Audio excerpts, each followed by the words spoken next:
The godfather of sports radio. Here's Tony Bruno.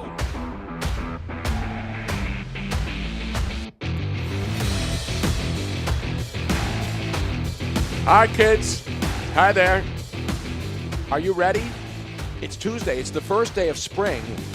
But according to my sources in the meteorological world, apparently spring has been temporarily postponed for another day. Yes, not here in Florida, although it was chilly this morning. But I awakened on a beautiful, crisp, clear Florida day here in Cape Coral, Fort Myers adjacent. I went outside and it was a crisp, clean day again. Cool, but still cool enough to go out, but no sweaters. Still can go out with the shorts and the T-shirts. But it was a nice crisp air. We go through the humidity one day, and then the next day it's crisp and clean, and then tomorrow it'll be 90 and humid again, and that's what happens. But people all over the northeast United States, Robin, who were excited about 70-plus degree weather, including the grandkids up in Maryland, who were outside in the sprinkler a couple of days ago, now all of a sudden people are talking about how cold it was this morning. That's what's called spring in the United States of America. Just when you thought it was safe to go out there and take off the tops and put on your banana hammocks and head to the beach. Not so fast, my friends, as they say, as the great broadcaster at ESPN would say many, many times over his great career. But anyway, we got a lot of stuff to talk about. Miss Robin's in the house today, and we got a lot of good stuff, Robin. Are you ready?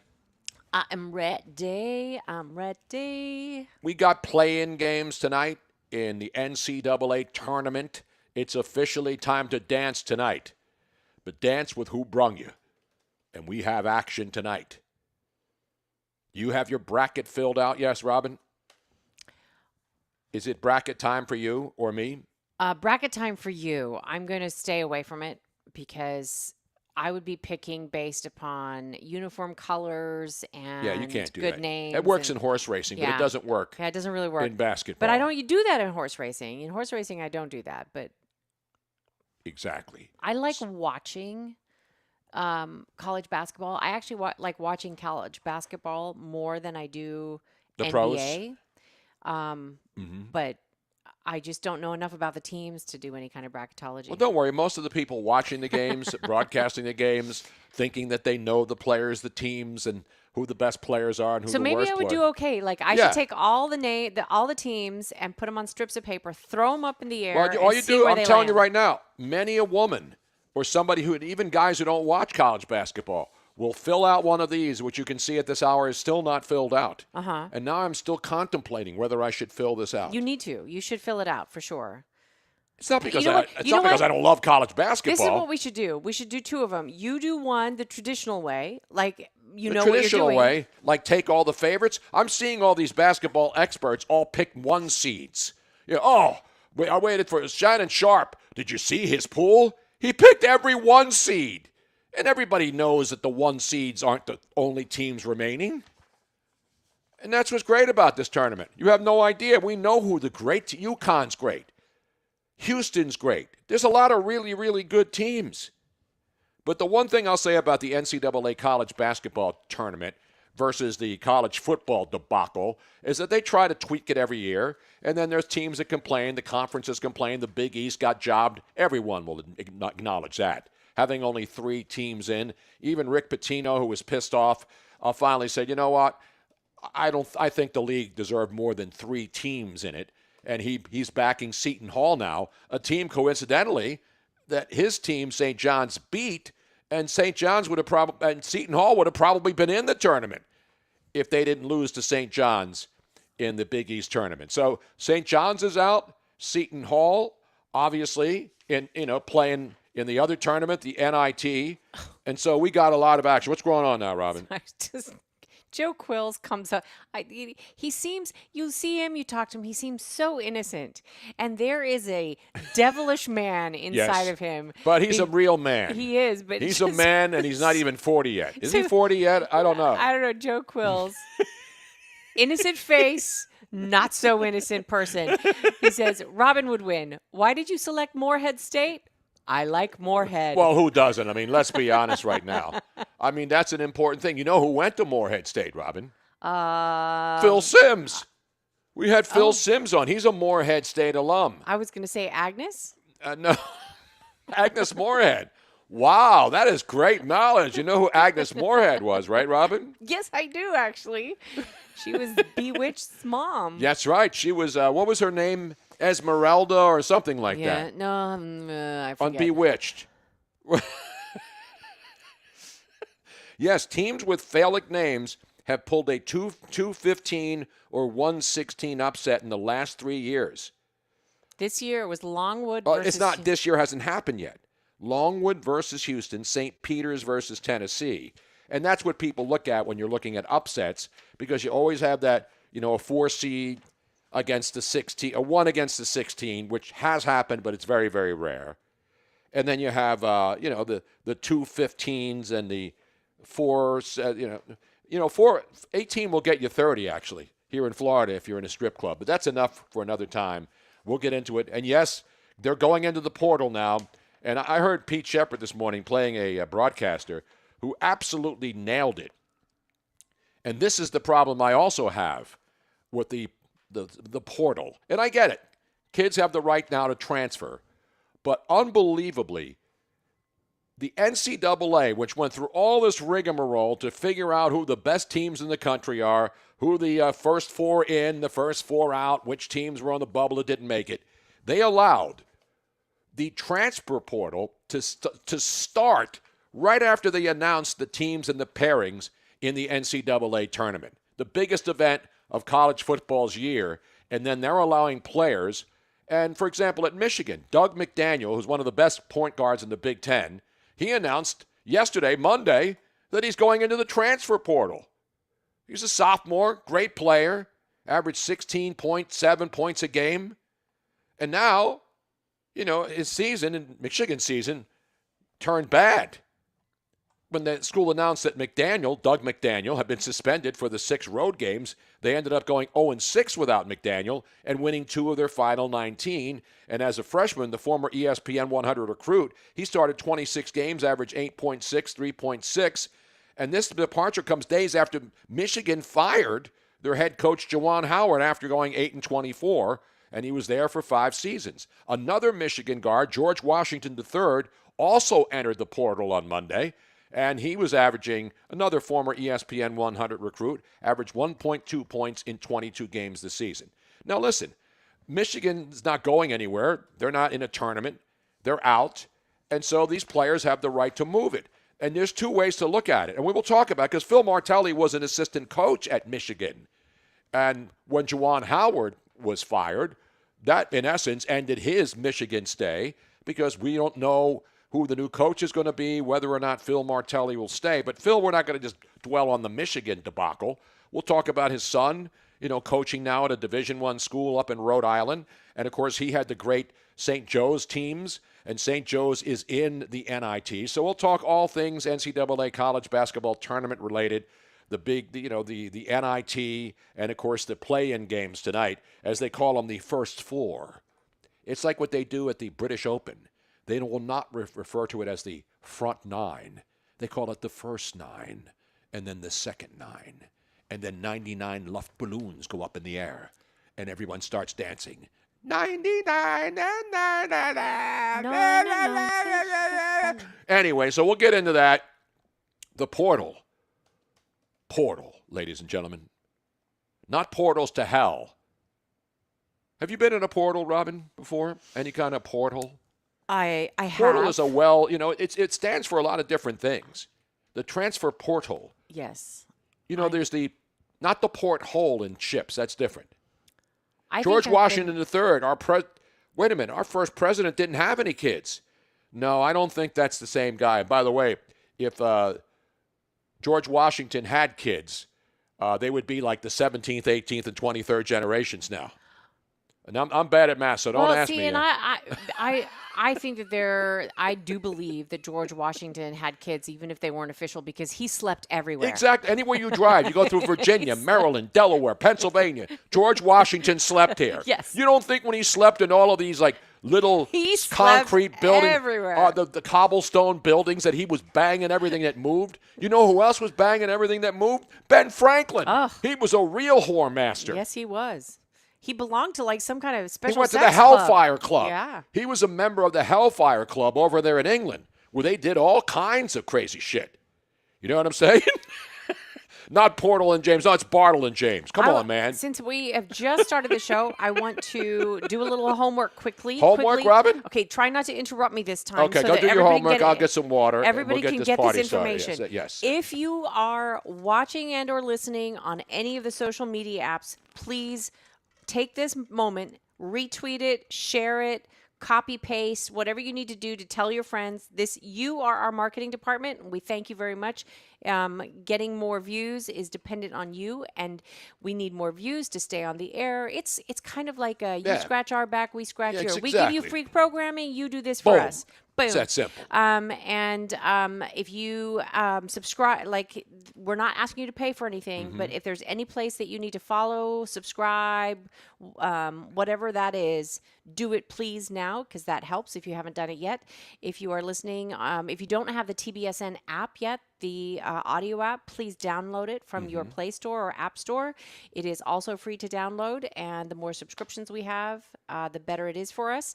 And last but not least, write down this number, because it is What's the number, Robin? Our call-in and our text-in number. It is 352-234-TONY. That's 352-234-8669. Boom. And you can call and or text, and you will hear my lovely voice when I answer the phone. Hello, Robin. Hello. What are you wearing? What are you wearing? Well, if you do that, I might hang up. Just saying. So Portal has a lot of meanings. Now, Portal is a big puzzle platform, too, by Valve. And Valve, of course, has a lot of meanings, too. Not Valvoline, where I just got my oil changed the other day, fully synthetic. And I had a discount coupon, and it still cost $144, Robin, for 7 quarts of oil. What is going on out there? Because we have a big-ass truck. Not Portal, Georgia. Oil change action, yes. Did you buy glasses off of Kurt Rambis? No, these are just dollar store glasses. I get these at the dollar store. Every time I go into the dollar store. You like these? I like those. It's a good look, the brown today? Yeah. They're Portal, by the way, Robin. Portal in the Merriam-Webster, which who we go by. Who are Merriam and Webster two different people? Because Portal can be, it's normally an entrance, a door, right? A grand, imposing opening, the portal. The approach to an entrance or bridge or tunnel. So when you're going into the Holland Tunnel or the Lincoln Tunnel in New York, that's what the portal is. There's the portal. Then there's the portal to hell. Which I have seen before. And I've been there many times. You've been there. You're a regular customer? Absolutely. And then there's the adjective usage of portal, of or relating to the transverse fissure on the underside of the liver where most of the vessels enter. Did you know that? I did not. I didn't know the liver was trans. I didn't know it identified as trans. I didn't know that our bodies had a portal. Everything's a portal, Robin. Huh. A portal vein or a portal system. We did not know that. How about a web portal for baseball fans? How about the main portal to the estate, an elaborate wrought iron gate on the side facing the road? That's a portal. There's a lot of portals out there, Robin. Yes. There's a lot of portals.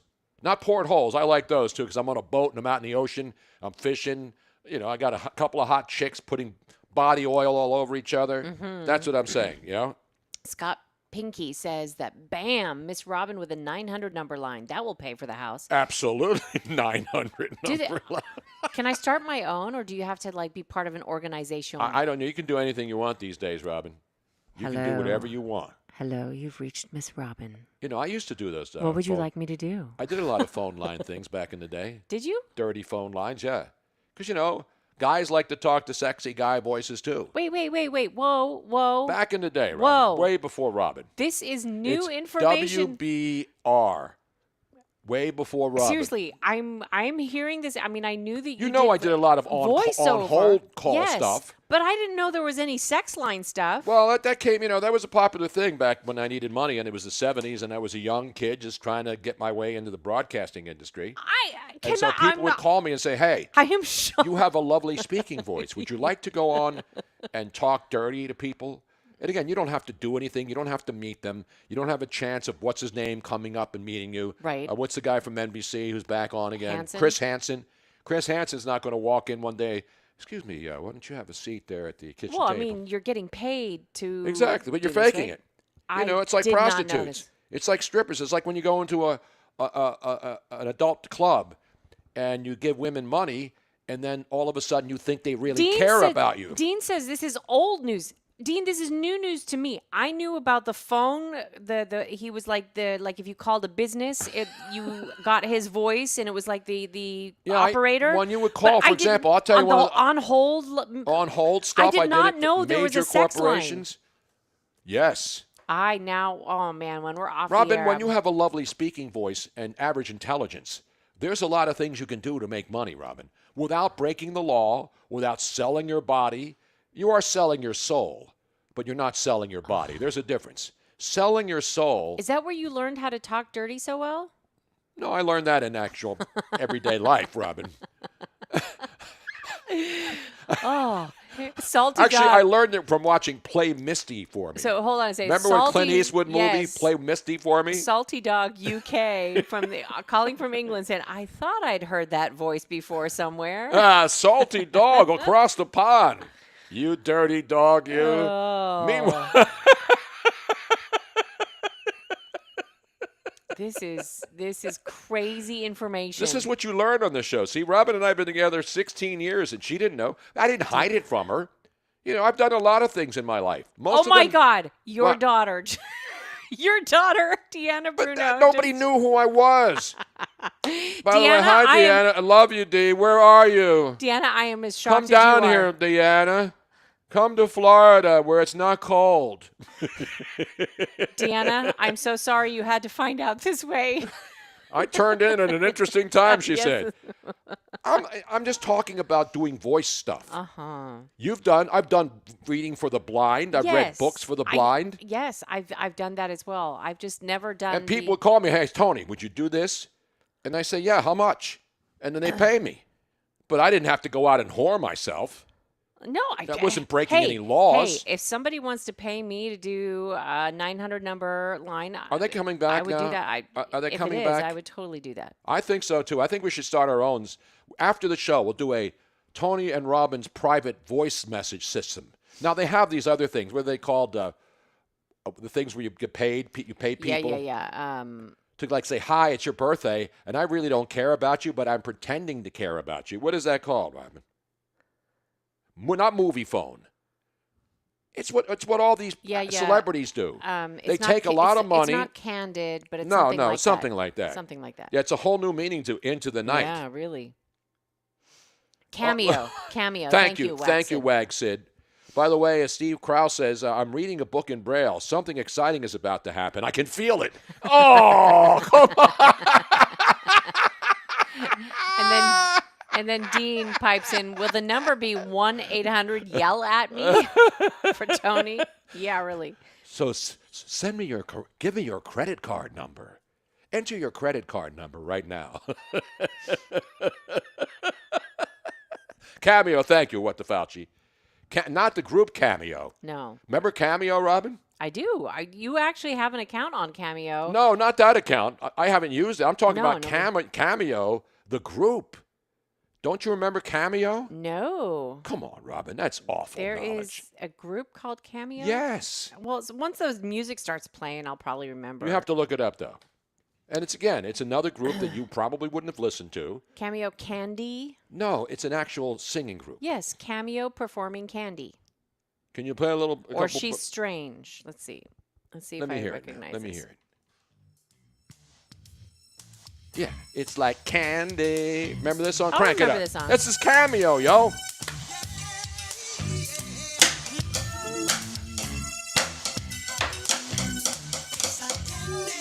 Come on. I remember this song.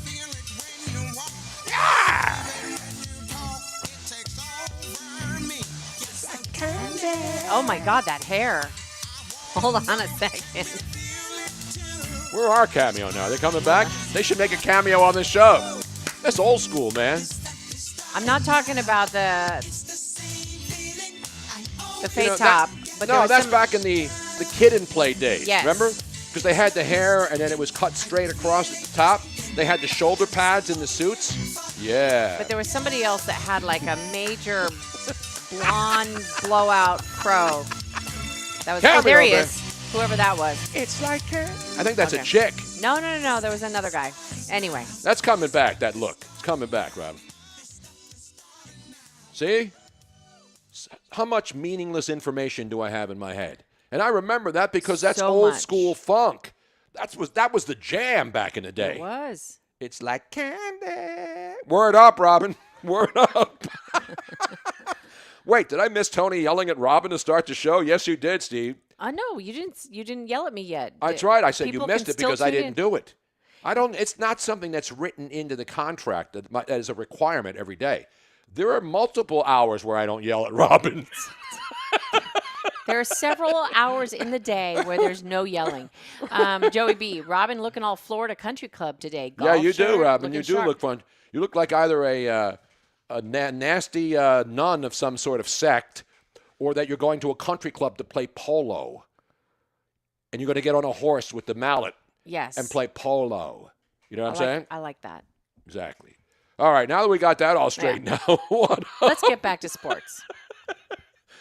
duty call is that porta potty on John on the house lot yet? Not yet, but we just our dirt guy called us yesterday and said he was there. We went there this morning, and he has stakes in now where the actual outline of the house is going to be. That's where his people know where to dump the dirt and then start compacting it. And then once the dirt's compacted, and then boom, they start putting in the footings. They come in with the front end loader and start digging it out slowly.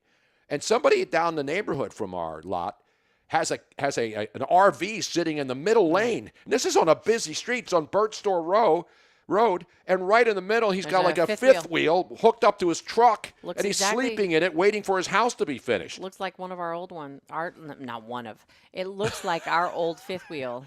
I know. I didn't know you were allowed to do that. I got yelled at for putting my boat trailer on an empty lot, for God's sake. Loader? That's right. What? Now, Steve is asking you some really we're going to ignore that one. Come on, Steve. This is a family show, man. My family's listening. My daughter's listening. There are up children there in beautiful present. Maryland. My Maryland. Anyway, let's get it back to whatever the hell we were talking about. We'll have baseball news today, football news. Of course, the Cincinnati Bengals in the NFL today have beefed up their line for Joe Burrow.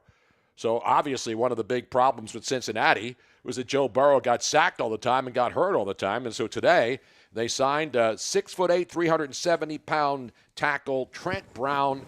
Obviously, what's that noise, Robin? Sorry. You're blowing your nose without turning the mic off? Now, see, I have to yell there. I said, what the hell was that?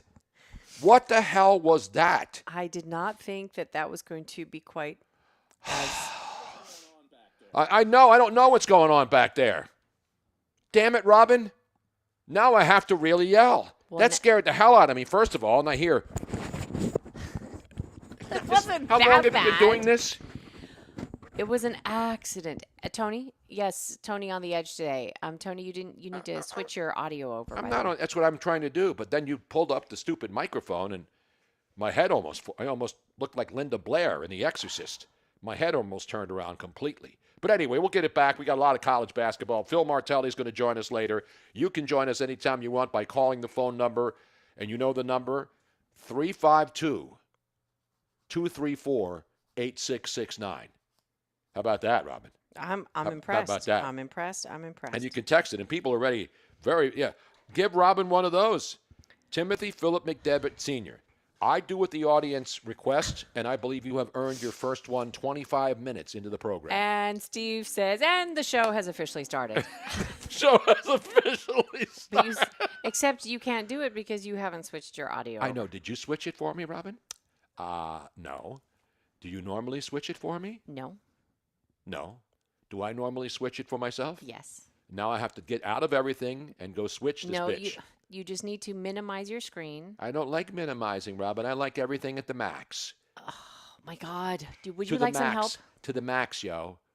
What was that one line about something to the max? Back in the, not TJ Maxx, not Cinemax, and not Max Factor. Yes, I gave Joe Quill says he gave himself two of those on the Bleacher Brothers show last night, and I was only on for 10 minutes. All right, we got it. Thank you, Robert. Thank you very much.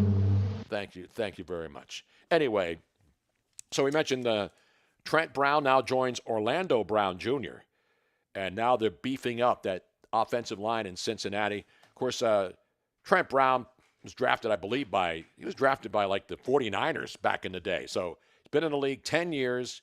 He was with the Raiders, with the Patriots, and now he's going to Cincinnati. And one of his expatriate teammates talked him into it. In fact, he didn't even talk him into it. I'm sure all the Patriot fans remember Ted Karras, who was the center for the New England Patriots on those Super Bowl teams. And, you know, when Orlando Brown was there, he said he saw a picture of his ex-teammate, Ted Karras, in a hot tub and said, that's where I want to go. So the hot tub picture of a former teammate in Cincinnati, made him want to go to Cincinnati. Jerry Springer used to make me want to go to Cincinnati all those times when he was on. And I went to saw Jerry Springer, and it was nuts. He was the mayor of Cincinnati. Did you know that?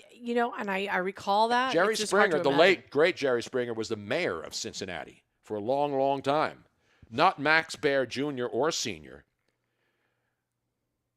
Oh, is that true? I didn't see that. Not Max Schmeling, not Max Headroom, and not Mad Max. See how great our audience is? All we have to do is throw a word out there, and it's like a game. Not a game. It's part of the show. Not Maxwell Smart. No. Not Ghislaine Maxwell. It's all about name association. Yes.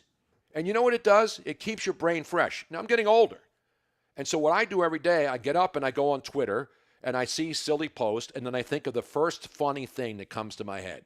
And then I reply to it that way. Mm-hmm. And they're not all funny, but most of them are. I mean, I get people saying, boy, that's the funniest tweet of the day. And that's what I try to do. I make people happy. I don't try to get on Twitter and go crazy. I want people to listen to the show. I tell them where I am, and then I make a couple funny posts, and then I start working on the show. And then we drove out to the lot today, a little chilly, and we saw the steaks in there, and we knew things are getting closer, Robin. You're getting it better. Wag Sid said, you make me happy. Maxi Pad? No, it's Max, Chris. It's not Maxi. And, of course, speaking of Maxi, how about Tyrese Maxey last night with the 76ers getting the win? And we would like to thank a lot of the NBA teams for participating. And we'll come back from the break. We will play you the most ridiculous, the longest walk, not the longest yard, the longest recorded walk in NBA history happened last night in the association at the United Center in Chicago. We'll play that for you. And then we have baseball, we have football, we have spring training news, we got NBA, we got March Madness. We got it all. You know why? Because it's Taco Tata Tito's Tuesday. Am I missing something? We're missing something because it's supposed to be 4 T's Tuesday. Well, I gave you 4 T's. Tacos, Tatas, Tushy, and Tito's. There's your 4. How many? You forgot the Tushies. The 4 basic ingredients. You forgot the Tush. That's right. Dean says buy TJ Maxx stock ASAP. Why? We can't, Dean. We're on the air. What do I look like here? The guy who hits the sound effects? This is why you need to do it for us, Dean. I don't want Dean handling my money. Anyway, we'll preview the big games coming up tonight on True TV. True TV at 6:40 tonight. Wagner against Howard. Sounds like an opera. That's one of the 2 games tonight. They don't call them the play-in games anymore. You know what they call them? The first He's here. 4. The first 4. Anyone? Yes. Who's here? That was you playing that. Oh, I thought they were talking to me. We're coming right back. NBA stuff, hockey, whatever you need, we got it for you right here on the Tony Bruno Sports Network. Stick around.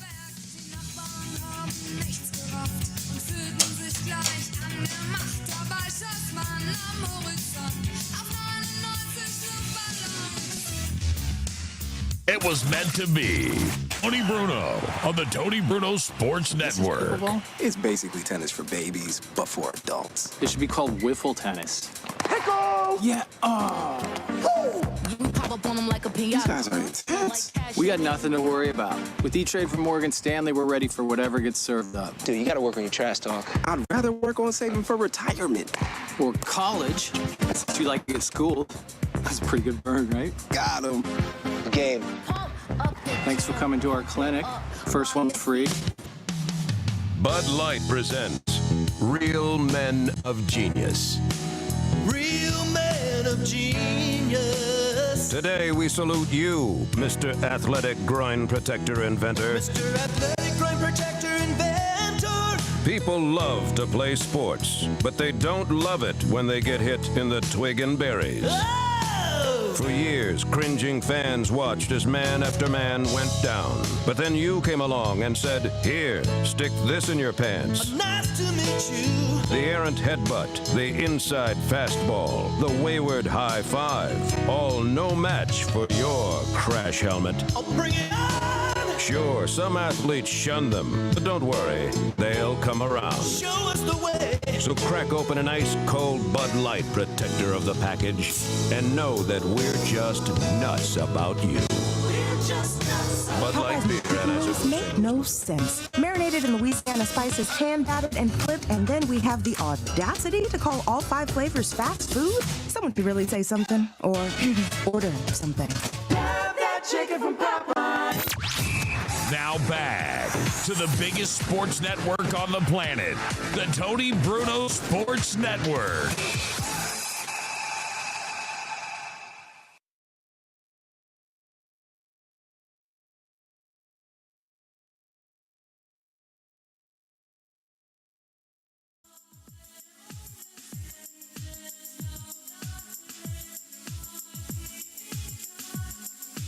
Yeah.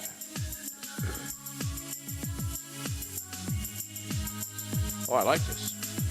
It's a little Enya. What is this, Rob? Ace of Base. Oh, the Ace of Base. I saw the sign. Where are they from? Remember?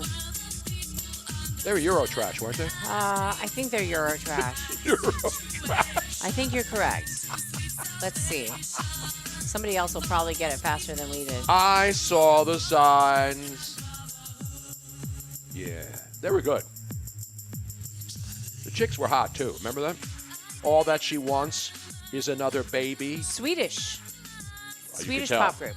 Check these chicks out, man. They were hot. Oh, I did not they know were that they dudes. were all siblings. Jonas Lynn and Jenny Berggren with Ulf Ekberg. Ulf. Swedish, but 87. That's when they started in 87? Yeah. I thought it was older than that. Were they in the Swedish bikini team? The Berggren sisters? It wasn't, they weren't all, it was a brother, 2 sisters. Right, there was and then, 2 chicks and 2 dudes. And then another dude. And another dude. You played one of their Fringe songs, though, Robin. You got to play. I mean, that was a good song. But if you're going to play like Fringe Eurotrash groups from the 80s and 90s, I knew that song. you got to Happy play Nation. All That She Wants, because there's an actual disco remix of All That She Wants now. Remember, we hear it all the time. How about Ace of Base, The Sign? I saw the sign, but All That She Wants is probably my you know favorite this one. song. You know this one. Yeah. She saw the signs, and then she ran right through it and was out at the plate by 20 feet.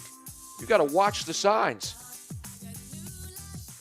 So, I mean, just give me a little bit of that All She Wants Is Another Baby, which I think this song has been banned by Planned Parenthood. You can't say that anymore. All That She Wants from the Ace of Base back in 1992, Robin. Give me a little taste of that. I'm getting there. Give me a taste.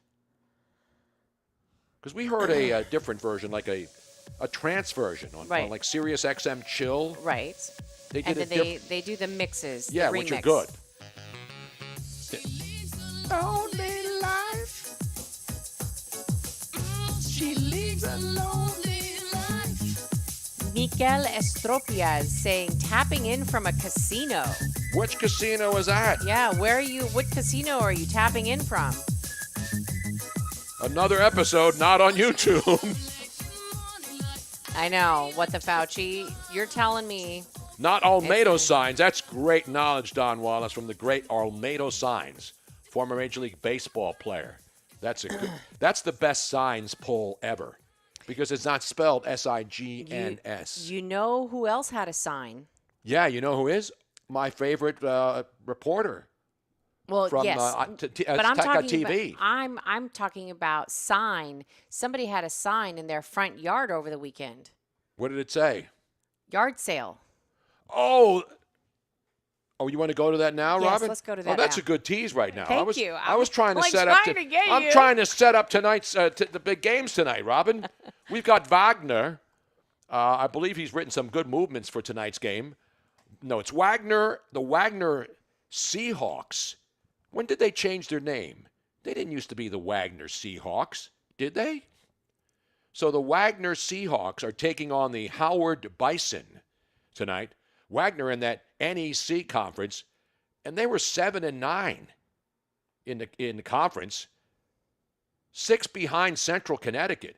So there they are, the 6th worst team or best team, because there are only 3 teams worse, Stonehill, St. Francis of Pennsylvania, and Long Island University. And Wagner made the tournament as a 16 seed because I guess they won the NEC. You down with NEC?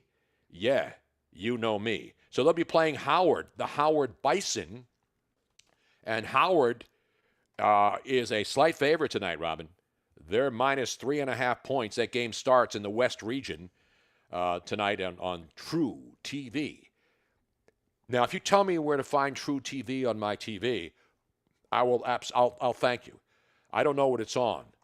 You know what channel True TV is on, Robin? It's on its own channel. It's not like I think you just put up True TV. It's like an app or something. No, it's a channel. It's an over-the-air channel, Robin. Come on. Well, then I don't know. That's a bad job. Because everywhere you are, it would be on a different But one. it's part of that, like CBS. Oh, okay. So there's they have all of these different channels that'll run this stuff because they can't run it all on CBS. So these preliminary games, the play-in games tonight, the second game tonight is your Colorado State Rams, 24-10, against the Virginia Cavaliers. And so these are 2 teams that are obviously in bigger conferences. But the bottom line is, they both won 20-plus games. Virginia won 23 games. Colorado State won 24. And many people thought that these teams got shafted. And some people don't think that Virginia belongs in there. Bottom line is they're both 10 seeds. And one of these teams will advance. Colorado State, 2.5-point favorites tonight. That's the second game on the True TV Tuesday night doubleheader action, as the tournament gets underway in earnest. No, that's not the gym that they're playing in. And I don't know why they say in earnest. That's another one of those sayings. Remember? This will get underway in earnest. Yeah, exactly. You can't preempt the 3 hours of the FBI series of shows on CBS tonight. It's not called TNT Sports now, Steve. It's still referred to as True TV. I'm not making that shit up, man. True TV. And I think it's TRU, right? Yes, TRU. It's true. It's true. You know who said that, Robin? It's true. Yes. It's true.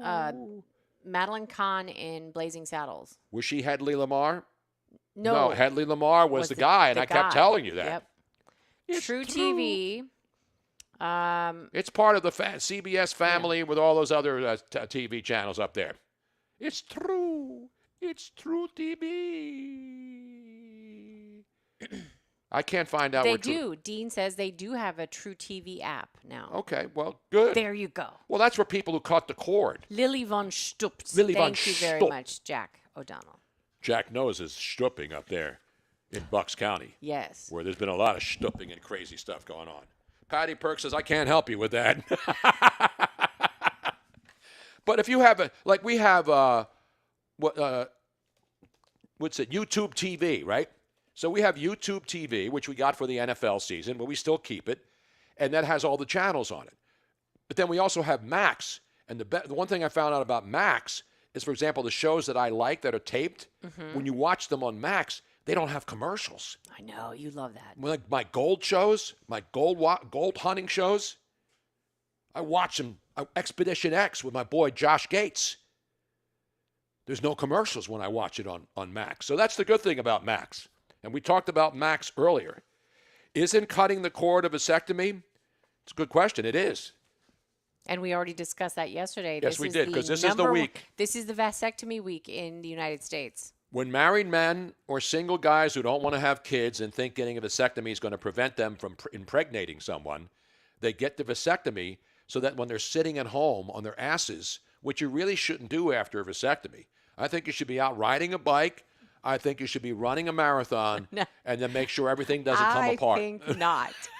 I think not. As a fake doctor here on the radio, all you guys having vasectomies, don't sit on your couch from 9 a.m. till midnight. With bags of frozen peas on your balls. Exactly. That's bad. You got to get up and move around every once in a while. Sitting and watching college basketball for 12 hours is hazardous to your health. Well, you're supposed to walk a little bit, but you're not supposed to lift. You're not supposed to do anything active because you don't want them to burst. Now, Amish Bott, B-H-A-T-T. Warner Brothers Discovery rebranded their sports division as TNT Sports that was formerly known as WBD Sports. Chris McQuaid, frozen peas were a real godsaver. Chris McQuaid, did you get your vasectomy during There's nothing to be ashamed March of. Madness? You got to cut the cord sometime, yeah. and that's what vasectomies are. Actually, I was watching a comedian the other night that was really funny that they said that forget about abortions and contraceptives. Every man, when they turn 18, should have to have a vasectomy. Why? Because they're reversible, first of all. And who wants to go in there and get the pipes reconnected, Listen, Robin? Every man should have to have a vasectomy. And then when you want to have children, then you have to have a test to get it reversed. What kind of test, Robin? It's a combination. IQ test? Yes. It's test if you have money to actually have a kid born and raised? Yes, all of the above. I agree. So no, but get this. Then, like if you've gotten married and you now finally want to have children, you're ready, you're prepared, and the man goes and he fails his test. Then what? Then you come home and you're like, honey, I failed my test. And the wife goes, my mother was right. I shouldn't have married you. It takes care of so many different things if you think about it. People that shouldn't be having children don't have children. Yeah, but what happens if you go and get the reverse thing done and it doesn't work and then you can't have kids? Then what do you do? The percentage of it not working is so minuscule. Who are you, Dr. Jill No, now, Robin? I actually looked it up. Did you look up what's the percentage of reverse vasectomies?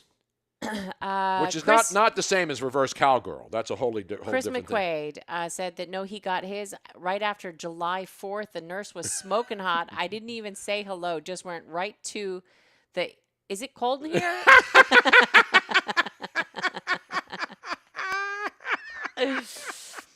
Yes, when you fail the test, you get gelded like a racehorse. But just think about it. It would prevent unwanted pregnancies immediately. You wouldn't have women who are trying, think of all the athletes that don't want to have children, and all these women poke holes in condoms or do whatever. No, they don't wear condoms. But whatever. It would take care of so many issues. I think that this is a great idea. Is this our health and safety segment portion of the program Miss today, Robin says all 18-year-old men should get vasectomies.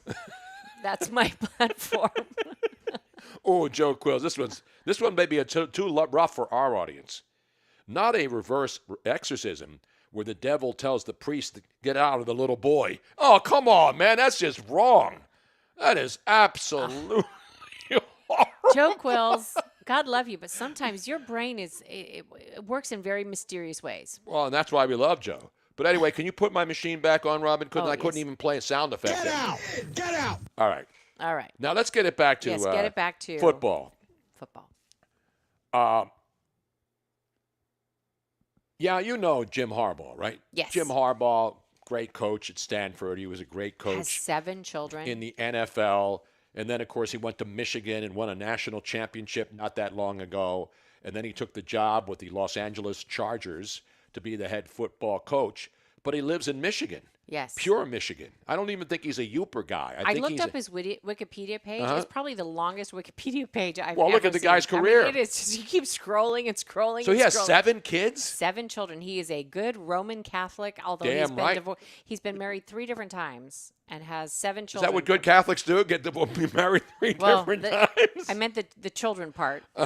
Let's get it back to the Eagles. No, we're not Dr. Robin, vasectomy woman. Yeah, that's what she is. Yeah. So anyway, so now he's got all these kids. And most of them are grown, I would assume. Yeah. Do they have any young kids? He has some young ones now. What's his youngest child now? Because how old is that Jim Harbaugh? He's got to be late 50s, early 60s now. How old is Jimmy? Jim is 60. So he just turned 60, right? Yep. And that's when smart men stop having babies. Because smart men after 60 should not have kids because then, well, you could still do it. Like my older son, AJ, he started having kids in his 40s. Now his kids are growing up. But, when your kids are in college and your kids are getting married, you don't want to be walking up the aisle in a walker. And Tony Randall did that. Remember, Yeah, Tony Randall was the first 80-something-year-old guy to have kids with a young woman. And De Niro's doing it, right? And even what's-his-face is doing it now. The other Italian mafioso guy who's a great actor, who was in all the mob movies. Al Pacino. Isn't Al Pacino having another baby with a young broad? Yes. Insane. But his last marriage, which was from 2008, he has 4 children from How her. many kids from his wife? Yes. 4. 2008? So those kids are They're in their young teens. it's 2008 to 18 is Right. 10. 19, 20, 21, 22, 23, 24. That's like 16 years old. or if they had started having children right away. I mean, they're either 16 or younger. If you get married when you're like your 4th marriage or 3rd marriage, you're going to start banging right away, Robin. You are not going to put the kids on hold. You're going to churn them out one after another. All right, now let's get it back to Jim. So Jim Harbaugh has a lot of kids. And when you have a house with a lot of kids and you're moving and you have to leave town and you have to leave Michigan and then go to Los Angeles to start your new life, you got a lot of stuff in the garage like we do. We got a lot of crap. But most people, regular everyday people, they're the ones who have garage sales, right? We had a garage sale when we left California. Correct. Because we had a lot of stuff. But now Jim Harbaugh is having a garage sale, or he did. He's a regular dude. Yeah, he's a regular guy. I agree. But most regular guys aren't multi-millionaires. But he's one of those multi-millionaires who said, I got too much shit in my house. So let's bring it up, Robin. Let's bring the video. I don't see a video. It's just a still shot. A still shot. And I want you to zoom in on this because now, it looks like a regular, he's got 2-car garage. Nice house. But zoom in on because he's got one of those folding tables like everybody has. One, Yep. The one from Home Several Depot. of them. But look on there. It looks like he is getting What's he got rid on of. there? There's A lot of snow globes. Singer sewing machine. One of those bedside phone chargers. Working or not, we don't know. They got to be working. You can't sell Lots of busted snow shit. globes. I mean, look at all the snow globes. There's a toaster. Toaster? Why would you sell a toaster if you just donate that to charity? I know, you would think. Come right? on, man. I see a lava lamp. Everybody has to have a lava lamp. Come on, man. He was at Stanford. You don't think the chicks back when he was at Stanford were all like in a catatonic state with a lava lamp going on in the background? Oh, look, he's selling his Michigan football T-shirt. No. Yeah. See, look at that. I don't see it. Can you zoom in? Look at that. Right there. Where? Right, the gray one. Yeah, but he's got a bunch of those. They give them to all the coaches and shit. Now, if he signs that, he can auction that off for charity. And then it looks like there's like a unicorn hat or mask head. Is this prying into someone's personal belongings? I don't know. that almost looks like a wedding dress petticoat. Well, he's had 4 wives or 3 wives. Sewing machine. A woman has not used one of those since 1980. Robin just bought a sewing machine last year. I sew. She bought a Singer Serger. Serger? I didn't even kiss her. Let's see. Anything other? I want to see some of those snow globes. Oh, hold on. Because I love snow globes, Robin. Do you think you want to fly up to Michigan and get one? No, I think that's probably all gone. I just want to see. Can you zoom in? Let's see. This is because I haven't been able to look at closely. I see a palm tree one. That's probably these are probably from his kids when. Of course, but why are you going to sell your kids snow globes? Those things could be worth millions of dollars. Some costume lost its head. I do not see the snow globe. I don't see the obligatory Disney snow globe. I don't see that. Yeah, maybe those kids hated Disney. I don't know. Any coffee machines? What else does he have we can use? I think we had that candelabra. We sold it at our garage sale. Maybe Jim bought it at our garage sale. When he was in L.A. before. When he was in L.A., yeah. Anyways, though, there's Jim Harbaugh's garage sale. Imagine you're that wealthy. You got a beautiful family, Why would big you house. Just donate everything. Exactly. Jack O'Donnell, did he have any pocket fishermen available?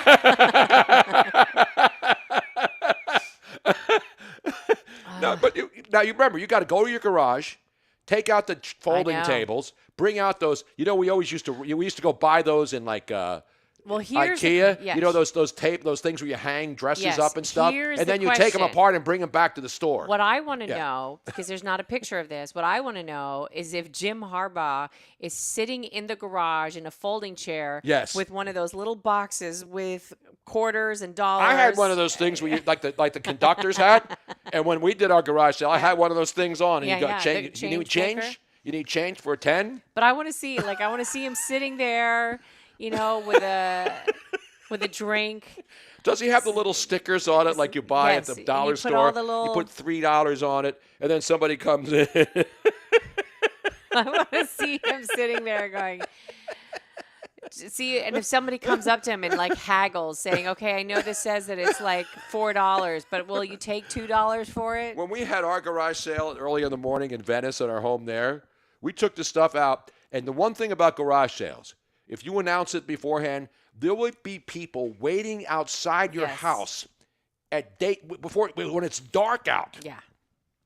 Because, this is a wealthy neighborhood in Venice. And the people know, chances are these people are going to get rid of a lot of good shit. We're going to go buy it early, pretending that we need bicycles for our kids, right? And all this other stuff. And then they'll go sell it later on at another garage yeah. sale. It's crazy. And, that's work. I mean, at least those people are working for their money. Oh, I just saw something else. What else? He has a sun lamp. Sun lamp? Now, the kind you get a can with, or the kind that you do when you have SAD? When you have SAD, he was living in Michigan, and he probably had SAD, and so, or somebody did, and so he was selling one of those big sunlights. I love those lights. I needed one of those in Philly. I know. You sure he's Catholic and not Jewish? Come on, man. Everybody says garage sales some of the time, most of the time. But when you have that kind, it's not like there was a lot of stuff. Well, that's only one photograph. We don't know for sure if there was a whole, he could have been selling bicycles. Those went fast. Oh, yeah, they want bicycle. Everybody wants a bicycle. And for whatever reason, which is very strange, they really, really wanted you had an old bicycle. Schwinn. Classic. That weighed 3,000 pounds because it was that heavy old school metal bicycle. Yep.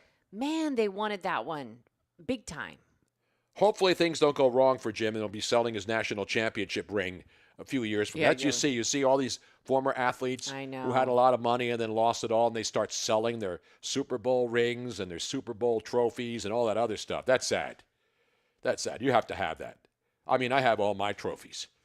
Well, people. I have my crown. This, That crown is never leaving, Robin. No. My King of Radio Row crown. I will bequeath that to one of my loyal followers. Or my children, my grandchildren. Or one of your understudies. Oh, there was a call on the line, Robin, and they just hung up. I saw it, but I have a feeling it was wrong. Okay. Was it spam likely? I've been expecting his call today. He hasn't called me yet this week.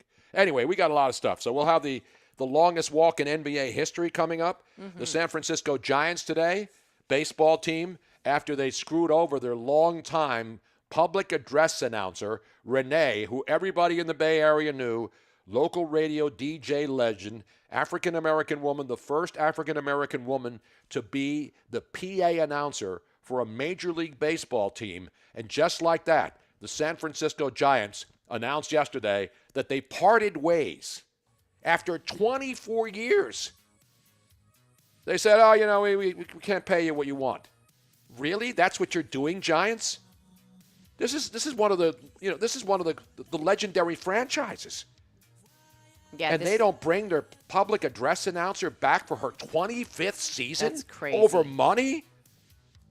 I understand getting rid of that douchebag manager you had there, Gabe Kapler. You probably paid him a lot of money to go away. And Matt Raposa reminding you that it's Rennell, not Renee. I'm sorry, Rennell. I said Rennell yesterday. I know it's Rennell. I know Rennell. Yeah, I knew her. I was up there giving her love in the box. I've been in the press box, and I was at Candlestick Park before Rennell got the job. She got the job when they moved to whatever it's called now, Pac Bell, whatever the park is called now. It's had different names because there's no more Pac Bell, Robin. Whatever it's called now. What is it called? Renelle. Her last name is Moon. Did you know that, Robin? Yes. You met Renelle when we went I up have. there. We would go up into the sun, with Kruk and Kipe and those guys. We'd always go up into the Wonderful Giants woman. press box and talk to the broadcast And she team. has one of those voices that's a fantastic voice. Absolutely. Sounding out, yeah. So. And I can't believe that all the woke writers in San Francisco media aren't ripping the Giants for this. This is something that if any other it would be like the Phillies firing the Philly fanatic because they couldn't agree to terms. Yeah. I mean, and Renelle obviously is an important part of the baseball games. It's embarrassing. If I were the Giants and their ownership group, I'd be embarrassed. And give Renelle credit. She hasn't talked to the media after getting... She doesn't need to. Everybody else is up in arms for her. That's the best thing that could happen. But one of the woke writers out there with the Chronicle is now blaming the owners as a right-wing guy. A right-wing owner is not going to pay Renelle to do it. That's what it's about now. How many right-wing writers are there in the Bay Area? I'd say the answer is probably somewhere between 0 and -10. That's how many right-wing writers are writing for the San Francisco Chronicle and all the other news media in the Bay Area. Come on. Who was it that wrote that? I got to rip her. I got to find her. So she mentions Renelle today and then proceeds to call it a right-wing guy who wants to keep people like Renelle from getting a job or ever living. That's what she took that to. Ridiculous. So the Giants gave it to Blake Snell, brah, instead. That's when I was starting the song, this bit. San Francisco signs the reigning National League Cy Young Award winner, Blake Snell, who's been sitting out there. People wondering if the Yankees were going to jump on him. Played with the Padres last year. 2-year deal, $62 million, which includes an opt-out after the first season. So is Blake Snell going there for just one season, and he's going to opt out and find a better gig next year because the Giants won't pay him? Since when have the Giants been a poverty franchise? Anyway, we'll talk more about that, the other baseball news, the other basketball news, and the longest walk in NBA history. That's all still ahead. Tony Bruno, Miss Robin, just getting this exciting Tuesday underway with the kids. Stick around.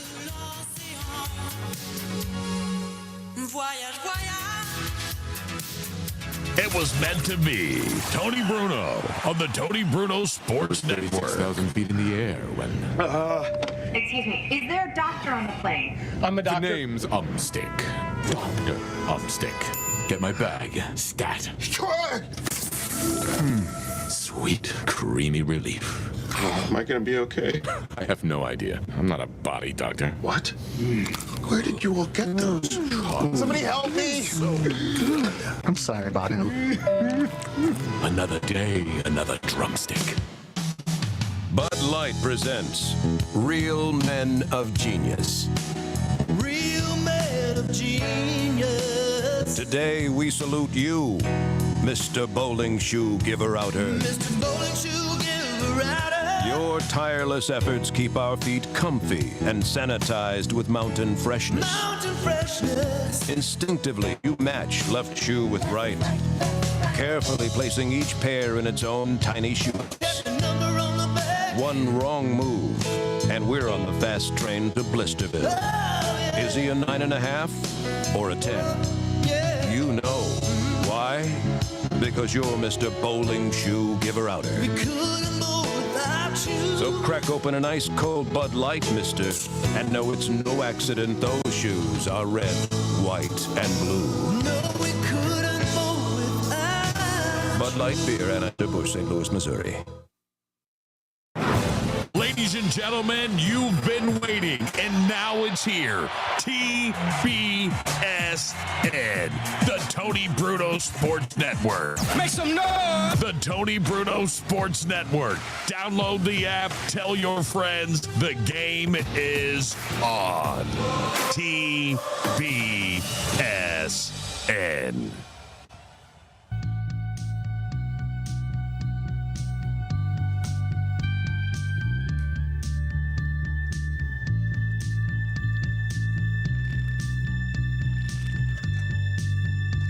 Hydrate, kids. Phil Martelli's going to join us next hour. will break down the NCAA tournament unless it breaks down on its own later on tonight on True TV. We got the NIT also starting tomorrow night. We got baseball starting at Seoul, Korea tomorrow with the San Diego Padres and the Los Angeles Dodgers. Got a lot of stuff happening this week, Robin. It's crazy. And the college tournament. Starting tonight, it's going to be nonstop basketball for the next couple of weeks, Robin. And I know you will be there 8 o'clock in the morning turning on the TV looking for action. Absolutely. Not basketball action, but... action is action. Exactly. Snell only goes 5 innings. Rennell goes 9. Exactly right, John. That's an outrage. And I got to find... I want to properly rip the right scribe. Because I actually subscribe to the San Francisco Chronicle online. You know that, Robin. Yes. I give you them have money. Been for a long time. I give them money so that many of their mediocre journalists can continue to spout out the typical nonsense that they spout out there. But I like to keep up to date because I have friends, family out there. Robin's family's out there. And I love San Francisco and the Bay Area. So I don't subscribe to any of the Philly papers. I wouldn't have a Philadelphia Inquirer subscription if they gave it to me for free. That's how garbage that publication is. And the media in general in Philly. Shameless. Shameful. What's worse, shameful or shameless, Robin? Well, shameless means that you don't have any shame. Right, you don't have any shame. Shameful means that you should have shame. And you're full of shit. Which is what they are at the Philadelphia Inquirer and the Daily News. 2 of the worst publications in America today. And that's sad for me to say as a Philadelphian. You know what I'm saying? But I got to rip, I think it was Susan Slusser, one of the scribes there, one of the esteemed sports reporters, who mentioned the Rennell basically dismissal.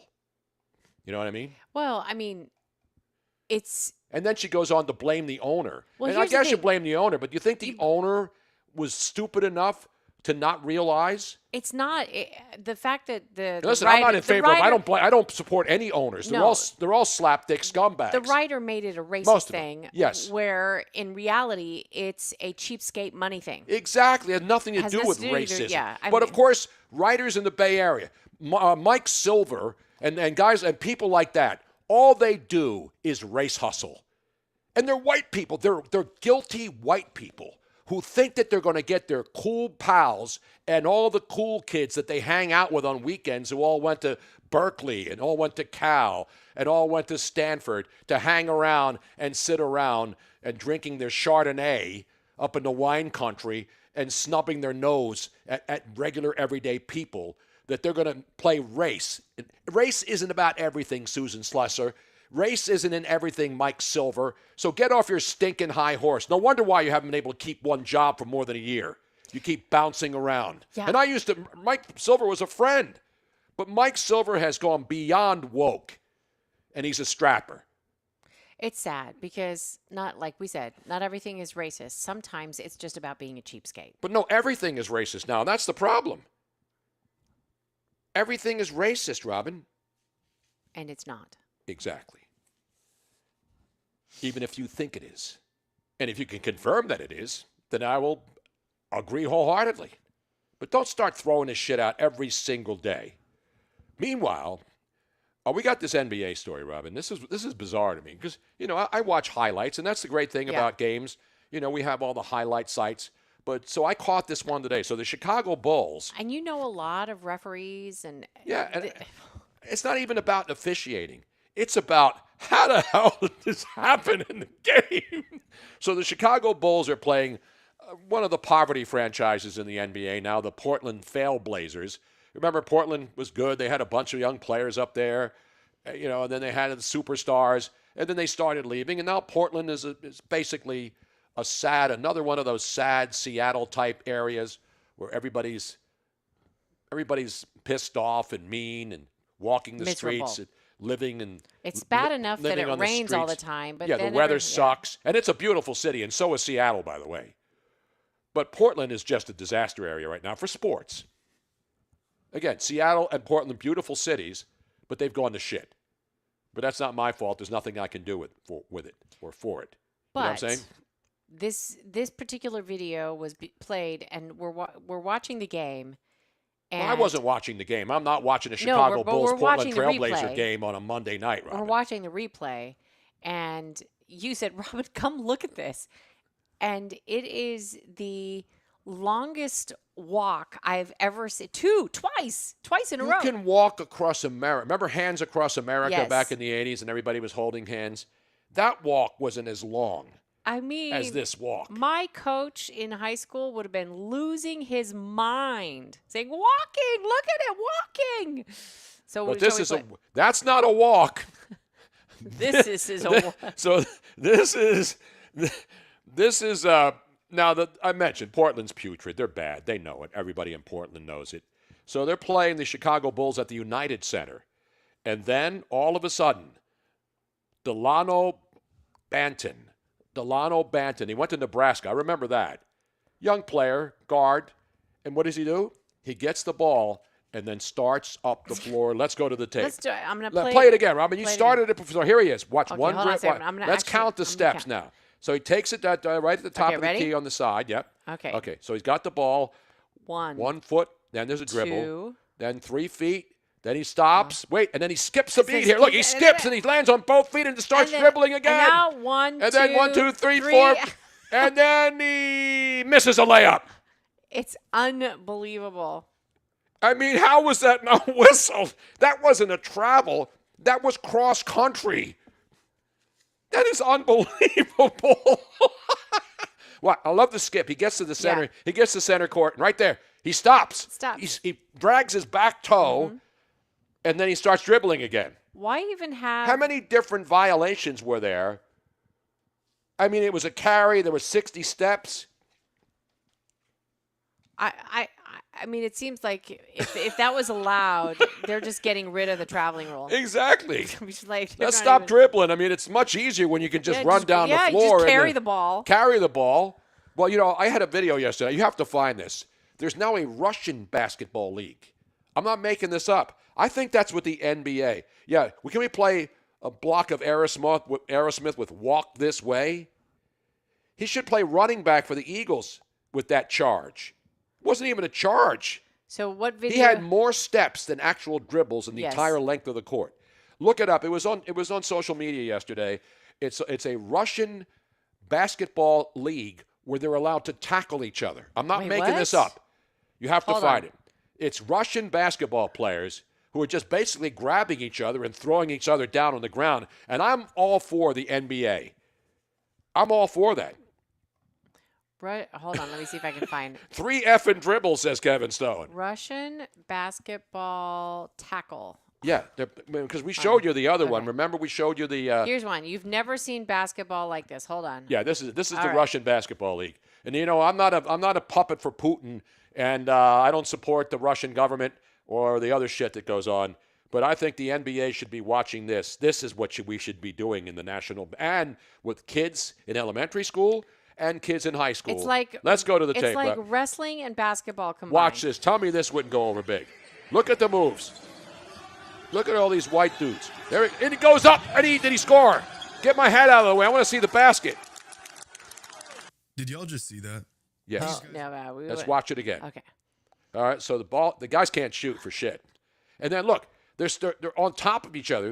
They're wearing wrestling I know they are. It's uniforms. like wrestling, and it's like a rugby kind of, but look at the moves. And there's no foul called. Look at these players. I love this. Imagine LeBron James doing that. Oh, man. He could go down without even being touched. No free throws, no fouls, fouls. no dribbling, no goaltending. Now that's my kind of basketball. And they're all white dudes, which is, I believe that's all Russia has, right? Rug ball, it's called. Rug ball, a basketball, wrestling, rugby hybrid. Oh. Holy shit, we got to start some of that down here in Southwest Florida. Look at all the local teams that didn't make the tournament. Look at like Florida State and Miami and all these teams that didn't make the tournament. Who wouldn't watch that, Robin? I would watch if this that was on hard. ESPN tonight. Let me say, that's on, not on True TV. Say you put that on ESPN, the Ocho tonight. Somebody just got his eye. And you put that on a regular cable network tonight, opposite these two play-in games tonight. What are you going to watch if you're tuning around looking for sports? Uh-oh, what happened No to you? shirt, no shoes, no fouls. How great is that? I want to see that again, Robin. I want to hear the play-by-play guy, the guy who's describing it. Hold on. Our camera just disappeared. What happened now? I don't know. Hold Have on. the Russians interfered with our election and our programming? Is Vladimir Putin, who just won another rigged election, shutting us down with the Russian spy balloons? Are the Russians on the International Space Station blocking our signal?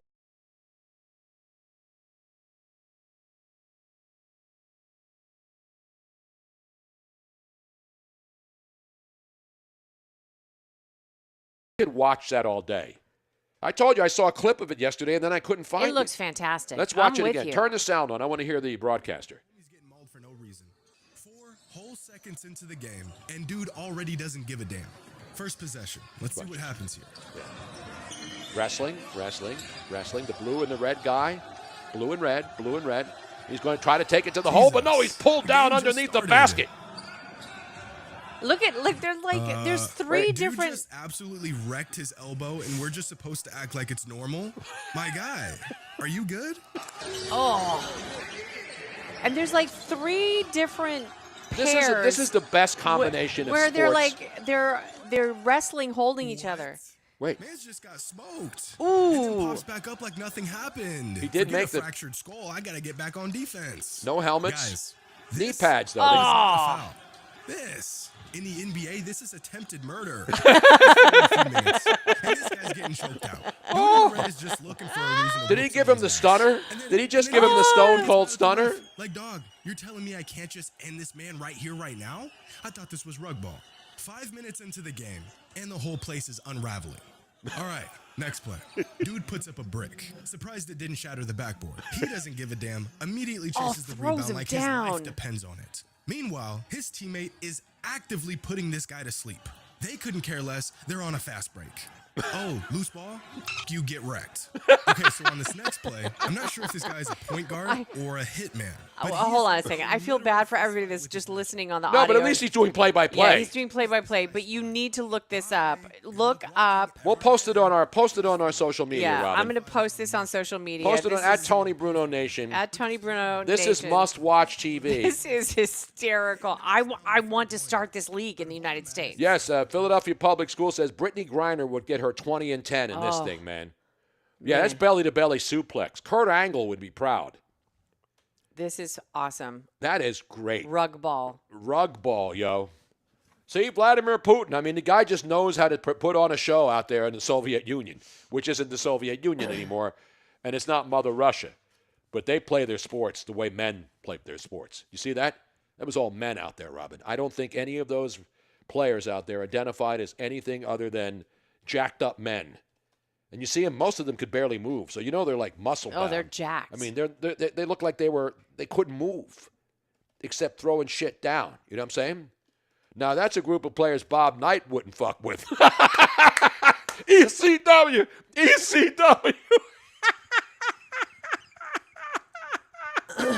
Dude. ECW fans would think that was too brutal. I would like to hear from everybody. Call in, text in. We should start that league down here. We need to start that league. Those are the real men of geniuses, right, G-Man Music? Wow. Yeah. Oh, my good Lord. We have text messages up the wazoo. Because that's the kind of stuff people love, Robin. They love to see different stuff. You know, we could be sitting here. Now, I know in Philadelphia right now, the big story is Hassan Reddick. And the Eagles not going to pay him. He wants a guaranteed contract. And that's what happens this time of the year. And one of the things that I saw about Hassan Reddick earlier today is I think what the Eagles did with him last year, that's why they got rid of their offensive and defensive coordinators, particularly their defensive coordinator, is they had him dropping back in coverage last year. Hassan Reddick is a rusher. He's an edge rusher. He gets to the quarterback. But because the Eagles' linebacker play was so dreadful last year, they had to drop Hassan Reddick back into coverage to try to make tackles in the backfield. That's not what he does. He rushes the passer. And so that's why the Eagles were a disaster last year, because their coaching staff had no clue how to coach the talent that they had and put them in positions where they excelled. And so that's the story going on right now. But they'll talk about this on Philly local radio all week. I'll talk about it now and say they'll get it done. They'll either trade him or they'll get something done. That's how it works. But the good thing about, Philly being an Eagles only town is that they can beat this story to death an entire week. And that's the one thing I'm glad about not doing the local only thing, because you get tired of beating the same story to death. It's like politics. They beat the same stories. At least there's a little variety in the stories that they beat to death. But in sports and local markets, especially like Philly and Boston, they beat the same story to death for an entire week until something else comes out. Now, can we put a Russian sport on? Can we sponsor? I guarantee you, if we did that here in Florida, in one of the local arenas, we'd sell the joint out, man. You know what I'm saying? Russia. So anyway, we have the open lines. People are checking in right now. I mentioned Phil Martelli is going to join us at the top of the hour. And we'll talk about everything NBA. Not NBA. We're not going to talk NBA with Phil. We're going to talk college basketball. Michigan, that staff. And obviously, Phil, we were going to talk to him last week, and then Michigan dismissed their head coach. And obviously, a lot of the players have already entered the portal. And that's a discussion unto itself, because the portal now, people are ripping it and people are praising it. But the one thing I think Phil will agree with, anybody who has followed basketball their entire lives, and Phil, who has coached it most of his life, will say that having guys go into the transfer, having the NCAA allow the transfer portal to start as soon as the March Madness brackets are announced is just stupid. It is stupid. You got to let your biggest product of the year be a standalone. That's why the Super Bowl doesn't want any coaching changes, any other things going on. They want everybody to focus on a game that's going to be played 8 days later. Yep. And 8 days before, they don't want anybody talking about head coaches or anything else. And that's what happens. Matt Kimbrell checking in. He says the RG's podcast we did earlier, that was that last week? That wasn't Monday. That was like last week, right? Last Thursday, I think we did that. Time flies, Robin. Yes. Well, let's go to the phones. Yes, we also have on Rugball, area code 267. I'm in for 100 large. We'd be rich in a minute. We'd be rich in a minute. Now, I don't know if we would be able to provide the medical attention that these athletes would require. They would have to sign a serious waiver. You talk about a bloodbath. I know. Imagine if one of those guys throws a guy's head down and his face is busted open in his nose. Let's go to a great friend from the show. A great friend of the program. He's been listening forever, and we're glad he's found us again. The great Blind Mike from the Philadelphia area. Mike, how are you, buddy? Yo, what's up? It's great to be back on, man. It's been too long. I know. We miss you, man. Everything good? Dude, yeah, I got back home like a year ago, back in South Philly. And it's funny. I'm not from down here, but it's just great to be home. But it's funny, I got home like a year ago, and I could tell I haven't been home because when I went to get on the L at 30th Street, here's the damn key card thing, and I could sense people were staring at me like, "Yo, you got a key card?" I'm like, "What the hell is a key card, dude?" Things are all different here. Yeah, I mean, they had the key card, and now they're trying to get rid. I don't know what they're doing anymore. I don't know. You get on a bus. They're trying to make a subway from Fern Rock. You know where the train station is in the subway place. Mm-hmm. They're trying to make a subway that goes up the boulevard. Well, that's one dude. That's this one dude. There's this one dude. His name is Jay something. He's from New York. He goes to different cities, and he tries to get involved with the local transportation, and now he wants this boulevard He's subway. one of those guys that wants to encourage 15-minute cities. So yeah, that's and again, his whole I don't thing. care what he's up to, but nobody knows. Nobody knows what he's up to. He's sitting there waiting every day, and he's always talking about, if we had the Boulevard subway. Meanwhile, the subway, the people are being shot every day. The trains aren't running. Yep. They break down. They're looking for criminals who are shooting up buses, and then they don't focus on that. They're worried about, well, we're going to get money from the government in 5 years, and we'll have new train cars. That's what they worry. You don't worry about 5 years when you have a problem right now. And listen, I love Sheppard. Yeah, you got all kinds of problems, and the politicians are focusing on a subway whose idea was presented in 1913. And obviously, if they could build it in $1913, it would cost nothing. Look what's going on in California. They have that bullet train that they were supposed to be done in 2008. Now, not only is it behind schedule, they've already spent billions, and now they need another $100 billion to say that they could get it completed in about 10 years. What are the likelihood of that? What's the likelihood of that being done under budget, because it's already gazillions over budget, because they always want more money from the government, which is our tax dollars, to go into some idiotic plan that never comes to light. That's the problem I have. Fix the things that are broken right now. Don't worry about 20 years from now. Yeah. No, and it's the thing.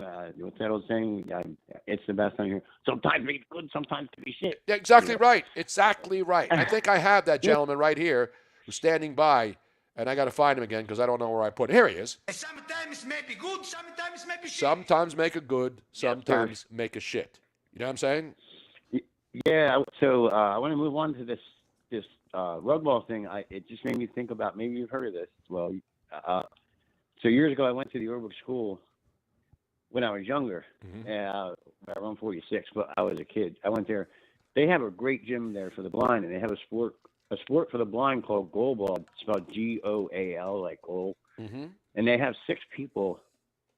There's 6 people on each end, or 3 people on each end of the court. There's a center, a right wing, and a left wing. And the object is you roll the ball down the court. It's like a mixed, I want to say, between bowling and hockey and soccer. All and the ball beeps, right? The ball beeps, so you know where it is? There's a jingle bell. No, it has little, it's a big medicine ball. Okay. I'm surprised you never heard it. It's like, maybe you've heard about it. I know it's a small, it's through it started up in Canada. Right. But the object is everybody's blindfolded so they can hear where the ball is. Okay. And nobody bumps into each other, but they wear pads and stuff like that. I stopped playing years ago when I started partying too much. But it's a great sport. It kept me out of trouble for a while. And the Overbrook School for the Blind, that's what made me think about it. Like right away, I was like, man, I missed going to that gym, and they had the track on top of the. Yep. I know exactly where it is. Gym. Yeah, and I always thought about doing like a radio. I always had this daydream that Merrill Reese was up there calling all ball. Oh, he passes the ball to the right wing and shoot. He blocked down in the center. No, I don't know. I just, it's crazy. But the sport is similar to that, and I would like to see if they could implement that here. It's kind of a mixture of. It sounds like Dana White could, with the whole MMA thing. It's kind of a mix of that where they could pick up on that. Yeah, but I don't think Mike, I don't think they'll do that in the United States. I mean, because it's the injury. I mean, listen, we have a lot of contact sports. I mean, rugby is big here. We have the rugby sevens every year. Obviously, there's Australian rules. Football is popular, very physical. Those guys are animals, man. And you see those guys, and they get into these scrums, and it's incredible. Yep. But the drunk goo ball is amazing, says Neil Andrade. Drunk goo ball, right? Is that what it's called? No, goal ball. Goal ball? Goal ball. G-O-A-L. That goal. Goal. Goal. Yeah. Go. Argentina. I would have taken up opera as a second job. Anyway. But no, goal ball, G-O-A-L. Let's look it up. It's and they still play it up there. Now the Overbrook School for the Blind is still there, right? Oh, of course, yeah. It's a beautiful. I wish my parents would have kept me in there because some of my the emphasis on the blindness stuff was more like getting a job and getting your life. Like most of my friends that graduated from there have jobs at like Acme. My one friend had a job at the Acme in Ridley for like 20 years. And it's been hard. Like, I went to regular high school, but it was harder to focus on the blindness issues, like the writing the resumes and stuff like that. But no, goalball is great, and I still have a lot of friends there, and it's a great campus there. I don't know, I haven't talked to people in a while from there, but because I just came back home. But get my stuff together, man. I got out of Shamokin. It got bad for me up there, man. I lost a couple of my best friends to fentanyl and that kind of stuff, and I had to get out of there, man. I was feeling like spiritually in the dumps, and this is how crazy after the pandemic it was, man. They stopped running the buses up there, like the Greyhound buses. Yeah, and they stopped everything, man. They stopped everything, Mike. Yeah, and I really appreciate you checking in. We got a break, No problem, though, man. unfortunately. And keep in touch, man, because it's good to hear from you. It's good to hear from a lot of the voices from the past. You know, we're down here in Florida now. We still come to Philly a lot. I still have my mother's home there. You know, so it's not like I'm completely, totally removed from Philly. My family's up there. My kids are up there. And so it's not, you know, we could, you know, there's a great thing. It's called airplanes. Even though some of them now people are afraid to go on them, but right now, you know, you can be back in Philly in 2 hours with a nonstop flight from here. So that's the good thing. I want to see my kids grow up, my grandkids. My kids are grown up. I want to see my grandchildren grow up, and I love coming up to the Philly area because it gets too damn hot here in the summertime. Yeah, in the summer I don't know if I'd be able to handle it. All right, That's well, crazy. Mike, thanks for checking in, man. I really appreciate the call. Living out, man. Take care of yourself up there, man. You Shamokin too, to guys. Philly. Good to hear you guys. Shamokin to Yeah. Philly, Robin. Have you been to Shamokin, Robin? I don't think so. I think you have. You just don't remember it. Okay. I'm trying to find that video that you were just telling me about because it showed Jim Harbaugh Now, on a this is chair. Hold on. confusing because now, you know, Darren Oh, Ravel. was that it? Yes, Brad Galli, Brad, Bradgalli. The date is June 17th, 2016, and it said Jim Harbaugh signing autographs today at the Chad Tuff garage sale. I don't know who Chad Tuff is. Let's see. Chad Tuff is a fight for DIPG DMG cure. So it's a I don't know what this particular ailment is. So patients and families, a fight for DIPG DMG.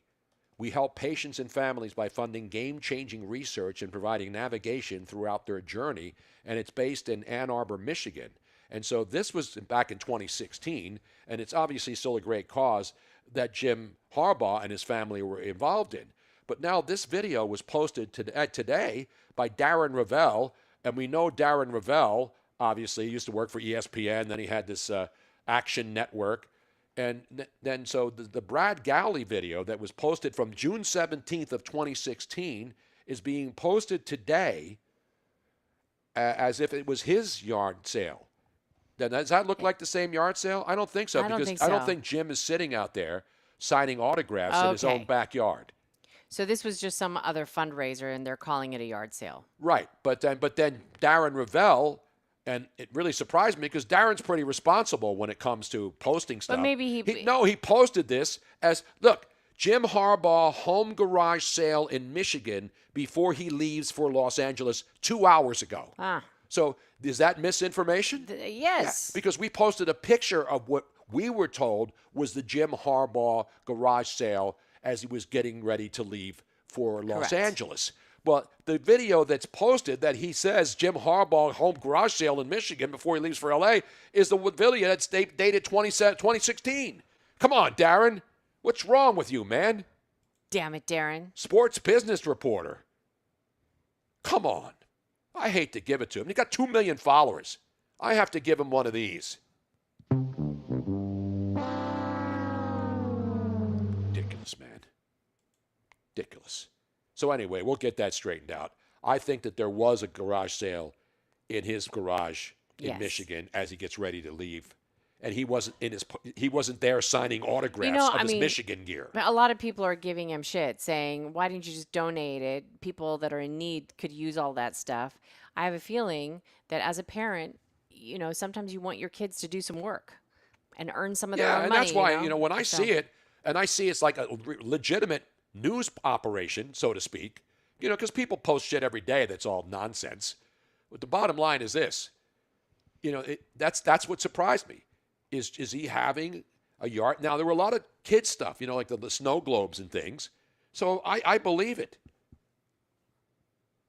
I am not fake news. No, I think Kevin Stone was saying that. No, Darren Ravel. Yeah, Darren Ravel is fake news. I got to call him and rip him. I got to get him on the air and rip him. Because he and I go back, and we have Yes, this you guys- relationship where I can bust his chops, he can Yes, bust you do. mine. But that's irresponsible. Alleged journalist. He doesn't call himself a journalist. He came on in Arizona. Yeah, he was. I've known him forever, And he does bust your chops. and that's what we do. That's what you do. Anyway, let's get it down back to the business, Robin. Talk some NBA. Speaking of earning some money, Yes. Some people, it's tough times and they're looking for jobs. Let's go to, if you are looking for a job, I have a job that you can apply for, earn some money. For me? Yeah, no, anybody. Is it at the YMCA? It is not at the YMCA. Would you? Is this a job? We have to take a quick break, Robin. Oh, look at the time. Even I noticed that. I know. Thank you, Tony. Thank you, Robin. I got your back, you got mine. As soon as we come back, I will give you here's a job for you update. I need a job. Not I for got you, a job. Tony.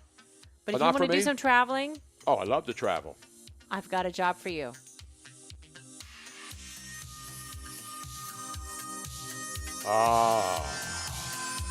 Name this song, Tony Bruno. Give me a couple seconds. If you name this song, I'm going to be so freaking impressed. I know this song. Let your love light shine bright. I just need a few more seconds, Robin. Listen to my heart. Was this a big hit? Probably. No. I mean, it was a hit. It's a group that has hits, but this is not their biggest hit. No. That's what you do. You always play the Friends songs, Robin. I don't know it. Who is it? Who is it? Bad Boys Blue, You're a Woman. Never heard this song, Robin. Really? And I hate to do this to you right now. Was this a Euro trash It's Euro song? trash. Oh, okay. Listen, there's a lot of Euro trash songs that I love. Frankie Goes to Hollywood. Yeah. Simple Minds. Great. Things we can't disguise. Anyway, we'll be right back. Why are you playing this song? I'm playing a whole thing of Euro trash tonight. Play some hits, Robin. I don't want B-sides. That's not B-sides. This is was a huge B-side hit. shit. This wasn't a huge hit. Where, in Holland? All of Europe. Oh, shush. It was meant to be. Tony Bruno on the Tony Bruno Sports Network. Bud Light presents Real Men of Genius. Real men of genius. Today we salute you, Mr. Souvenir Snow Globe Maker. Mr. Souvenir Snow Globe Maker. Scoffing at Mother Nature, you bring snowy wonderment to miniature Mauis, tiny Tampas, and itty-bitty Bahamas. It's a small, small world. Sure, Rome wasn't built in a day, but mini snow globe Rome was. Viva Italy. Today's forecast for mini Rio de Janeiro, massive flooding, followed by snow. Can't stop it now.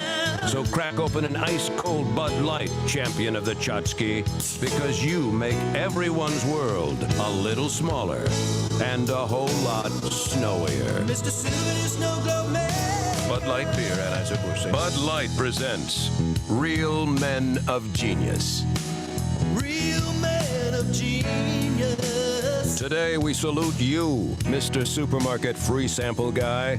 Mr. Supermarket Free Sample Guy. Though man dreads few things more than a trip to the supermarket, you offer us hope and sometimes a free mini weenie. I love that freebie weenie. What exactly do you have? Aerosol cheese products? Deep fried morsels? Who cares? If it's on a toothpick and it's free, it could be plutonium and we'd eat it. It's all good, baby. For a guy wearing oven mitts and an apron, you're all right. You're a star. So crack open an ice-cold Bud Light Titan of the toothpick, because you put the free in freedom. Let it be free. Bud Light Beer, Anheuser-Busch, St. Louis, Missouri. I broke 4 generations of family tradition with 5 little words. Ma, I want to make perfume.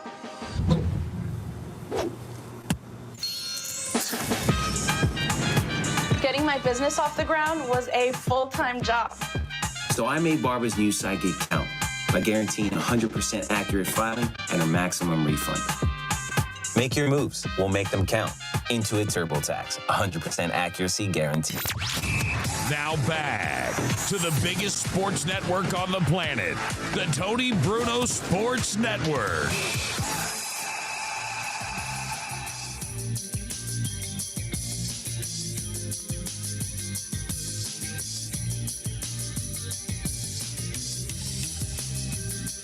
Now this is a hit, Robin. Yes, I know. Who do you love when you come undone? Now this is a hit. You don't play B-sides, Robin. When I was a young man back in the 60s buying 45s of the Beatles, you go to the record store, you get Please, Please Me, Help by the Beatles. Right. The Rolling Stones, the 45s. You didn't even look at what the B-side was. You never didn't looked care. at the You B-side. didn't even look. Exactly. I know. This is a great song. Crank this up just a little bit, Robin. Now this is good Euro trash.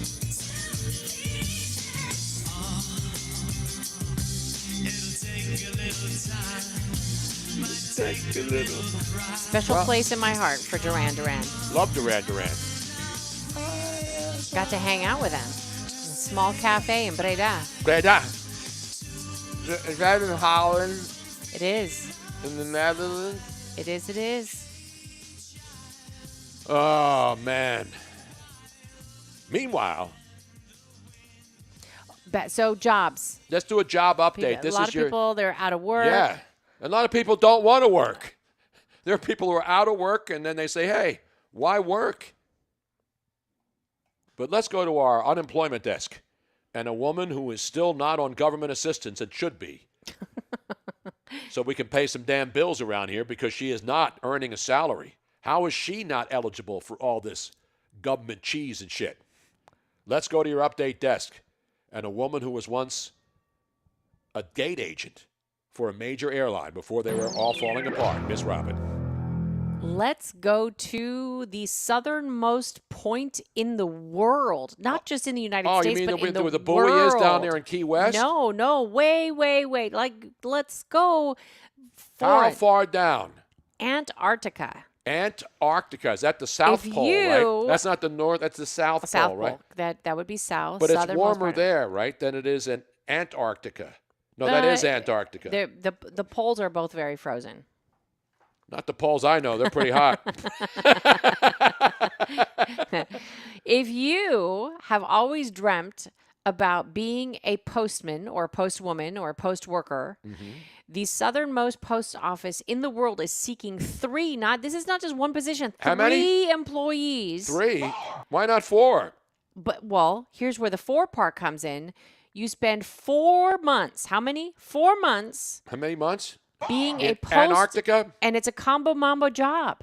So what do you get? Not only do you become a postal worker for the UK Antarctic Heritage Trust that runs the Penguin Post Office at Britain's Port Lockroy base on Goudier Island. Goudier. Didn't he play for the Flyers back in the 70s? You spend 4 months because that's the only time that it's actually warm enough to do shit down there. Because every time How other many parts months? 4. 4 months, you sort mail and you count penguins. Now, who That's your delivers job. the mail? Who brings the mail to the... It goes by Is there a ship. drop box up there where you can collect ballots and then send them at 3 o'clock in the morning to make sure they're counted and so that whoever's trailing all of a sudden gets a whole big surge of votes and then they win the election while you're sleeping? So you work at the post office from November till March. So this November till November March.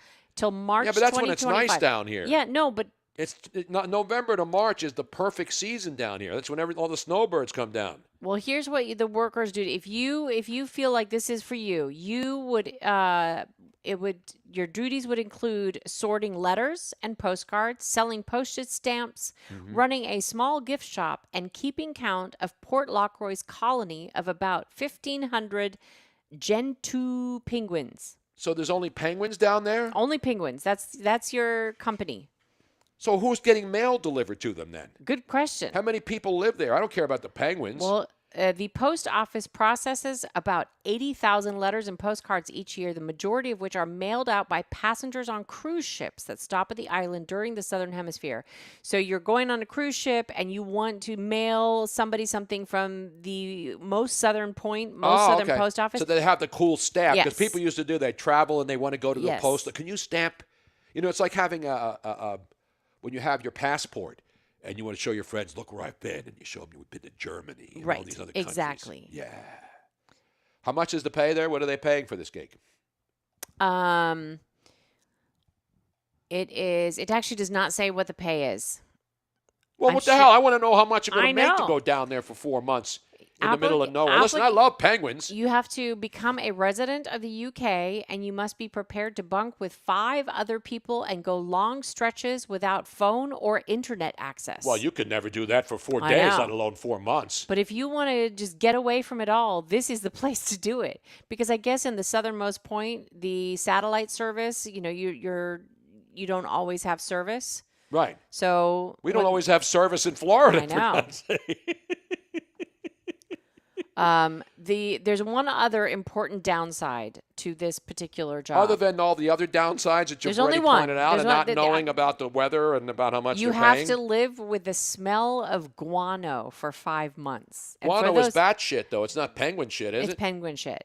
I thought guano was only from bats. Guano is Any kind of poop? Is poop from any animal that is very liquidy. That is what guano is. It is like bat guano. Bat guano, penguin guano. But then it solidifies, doesn't it? No, it just like hardens out in the sun, but it smells nasty. So what's the average temperature from November to March Good in question. Antarctica? Let's see. That's what I do. I'm a journalist. Robin. Average temp. I can't spell. Temperature in. This is a really bad job listing thing, Robin. I read you everything other than, you mean by them because they didn't give you good information? Because when I want a job posting, I want to know how much it pays. What are the requirements? Do I have living arrangements? Are they going to fly me down there and fly me out? You know what I'm saying? Right now today it is 22 degrees, but let's see in November average. Does it get cold in the winter? Because in Australia, it's summer. It's summer in Australia when it's winter here. It is here. warmer that time of year. That's the only time that cruise ships can go down there. The rest of the time, it's all frozen over. Then it really stinks of all the penguin guano. Yes. During that time. Screw it. I don't want it. Forget it. Get me out of here. Case is closed. But there you have it, folks. If you like this idea, go for it. There's 3 positions open. Beautiful. Meanwhile, we have breaking news, and it's sad news. And it comes from our buddy Joey Bonocco up there in Fort Collins, Colorado, who's a great and regular listener to the show. And I want to make sure I get all the information that I need. We have sad news. I know. News. That's what I'm looking for, Robin, Okay. so I can get the official news. And it involves hockey. Yes. And it involves not Sean Couturier being frustrated by being benched by the Flyers. No, it's about the death of a former NHL player, and I want to make sure I have all the information straight before I break it. I'm not saying I don't trust Joey Bonocco up there in Fort Collins. No, I'm seeing it all over. Okay, well I need to get to a site so I can read it without just stumbling and bubbling all over. It's Chris Simon, former NHL player. Chris Simon, who's known obviously as an enforcer type guy, and he has passed away. At the age of 52. 52. So far, no cause of death has been provided.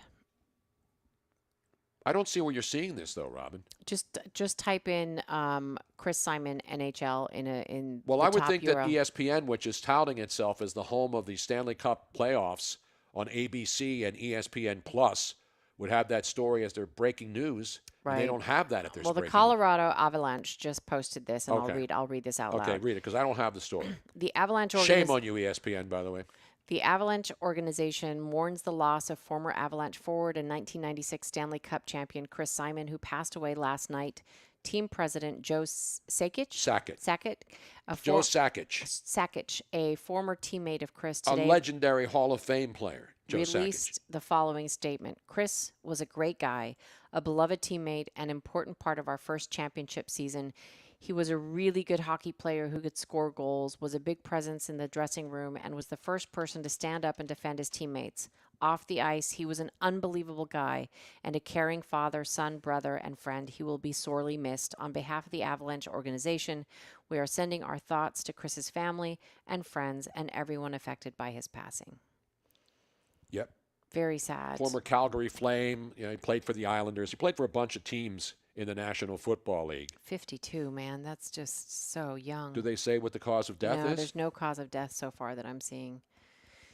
And obviously, Chris Simon was drafted by the Philadelphia Flyers back in 1990, and that's how I remember him. But obviously, he's played multiple seasons, 15 years, I believe, in the NHL.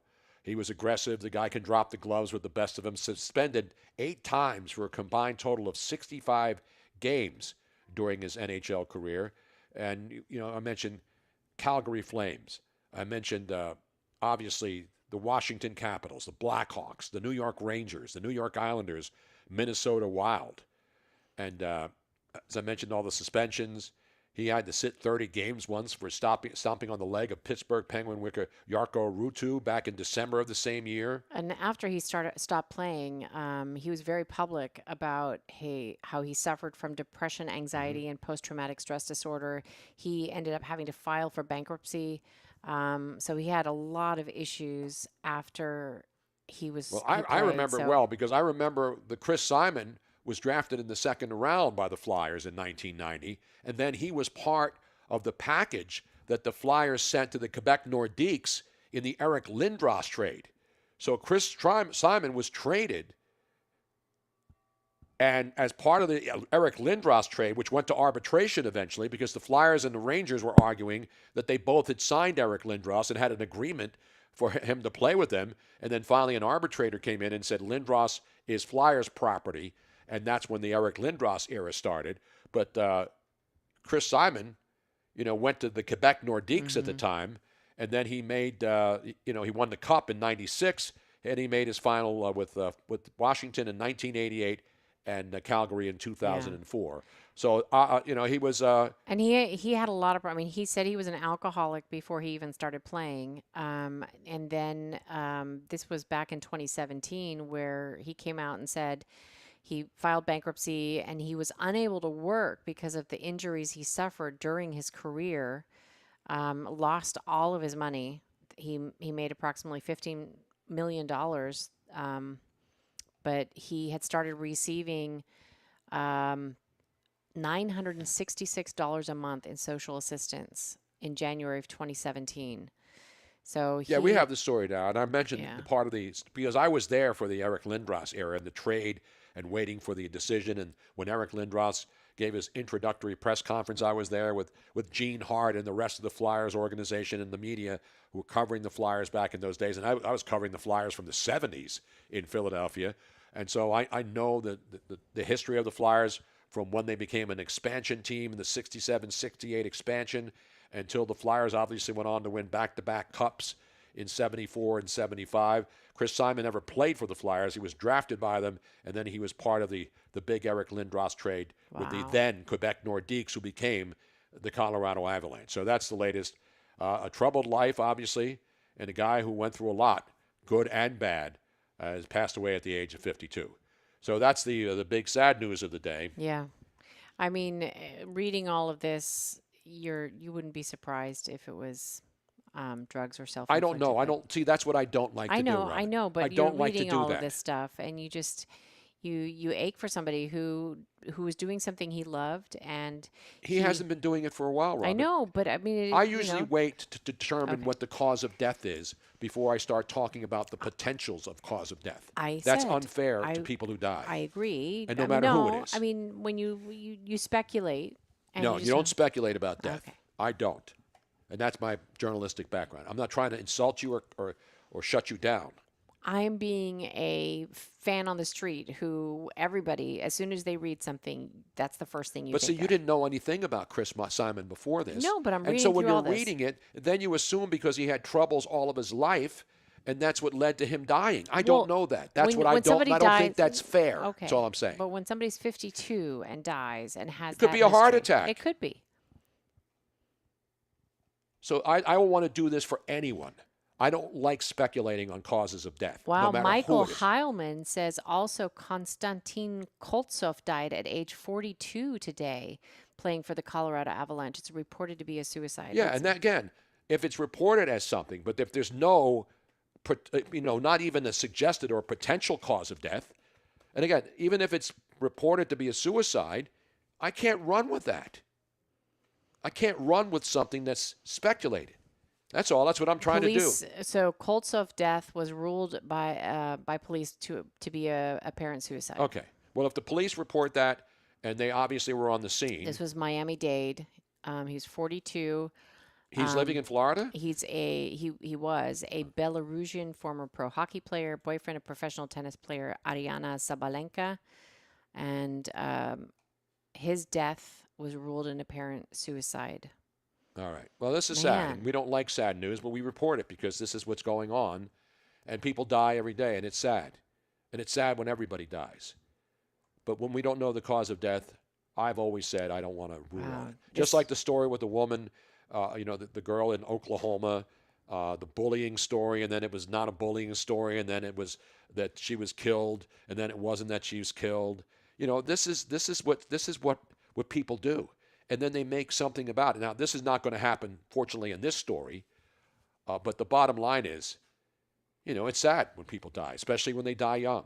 Well, and then with Konstantin, he apparently jumped off a balcony. And there's a lot of issues with people in this country. People are sad, people are depressed, people are going through anxiety and everything else. That's why I try to choose being happy every day. You can choose being happy. That doesn't mean you're going to be happy.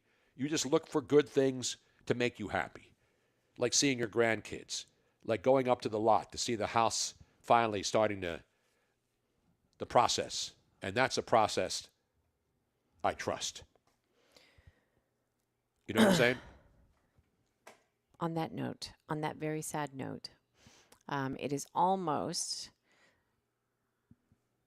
the third hour where when we Robin, it sounds like a funeral in here. I know, it's just this. We're not doing a funeral show today. No, I know. It was just two sad things right in a row. I know there's sad things. Are we gonna just do obituaries every day? Steve Gementi, Mike Williams signing with the Jets for 1 year. And that's not a surprise because that's what's going to happen. Frank Saravalli now reporting on the deaths of Chris Simon from Ontario, Wawa, Ontario. And obviously a lot of guys dropped the gloves a lot. And his kids, his family and friends, this is a sudden loss. So obviously he wasn't going through a long illness as far as we know. And when we know, we will tell you what the cause of death is. We do have some really great news for Olympians. Yes, this year. is a great story. This is a good story. This is a happy news. Yeah, because we already told you about, the situation where men get vasectomies this week so they can sit around and watch college basketball NCAA tournament time. But when we go to Paris, we're not going to Paris. Well, if you're an athlete, yes, and you are going to the Paris Olympics in 2024, we have great news for you. Yes. Olympians, you are allowed to have sex again. No! Yes! The intimacy ban has been lifted, and the Olympic Village will be stocked with 300,000 condoms. And for those of you who can't do the math, that means that all 14,500 athletes. How many athletes now, Robin? Wait a minute. There's math involved here. 14,500 athletes each person will be able to have sex multiple times a day. So wait, how many condoms will be 300,000. So 300,000 condoms. Yes. Now this is math, which is not one of my strengths, and this is not a show based on math. Yes, if the village is a rockin', don't come a knockin'. Oui or no? 300,000 divided by 14,500. That means that they can have sex 20 times per day. Not per day. Per athlete. Sorry. Per day? Yeah, per athlete. So 20 times. How long are they there for? I'm not sure. But 20, that means that they get 20 They're there for a couple of weeks. Right? Okay. And it's Paris, so they'll be frisky and roaming. Yes. The Champs-Élysées. And not only that, but the Olympic organization, International Olympic Committee, right? The village director Laurent Michaud said, yes. It is very important that the conviviality here is something big. The village will have 14,500 athletes. Sacre bleu. working with the Athletes Commission, we wanted to create some places where the athletes would feel very enthusiastic and comfortable with all the sex and competition the village is making. We made sure to provide the beds that can support over 550 pounds. And they also have a lot of food. Oui, oui. Oui, oui. Oui, oui. You get a roaring round of applause for that, Rob. Ah, merci beaucoup. Yeah. Laurent said, I'm sure the athletes will be very happy to have some French specialties made over here. And those who do not speak French or any of the other languages of all the countries heading there for the summer games in Patty, you know what they say. Well, so apparently, we did not know this, but in 1988, the Games of Seoul, they gave out, condoms have been given out since then, but, and they have their collectibles because they have The Olympics, do they have the Olympic wings on there? They have the Olympic. Does it have the size chart, like I have to depending show you. on the size of the male who would presumably No. now, do they have female So, contraceptives too, or just This condoms? is what they look like. It is just a little condom Oh, package, wee. and then it has Paris 2024. Are they Where they'll- hermetically sealed? I don't know. Are they ribbed for But her pleasure? last Olympics, if you recall, we were in a lockdown and everybody had to stay away from each other. And you think And they weren't carousing in the middle of the night in Seoul, Korea, Robin? Come on. So the condoms were not given out as prolifically. Like there were some, but people were told to keep those as mementos and not to actually use them. So there you go, folks. Happy days. The city of love is allowed to love. I got to once get again. one of those so I can put it in my wallet for the next 3 years and see how it holds up to the wear and tear of not using it. Now, does it have an expiration date on the condom? That's another question, because I haven't used one in a long time. And when I was having prolific sex, I was using condoms when I was in my single, ready to mingle mode for a couple of years.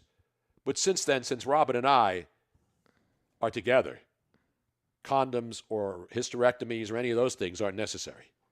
Or are they, Robin? No. Okay. Well, I don't need a hysterectomy. But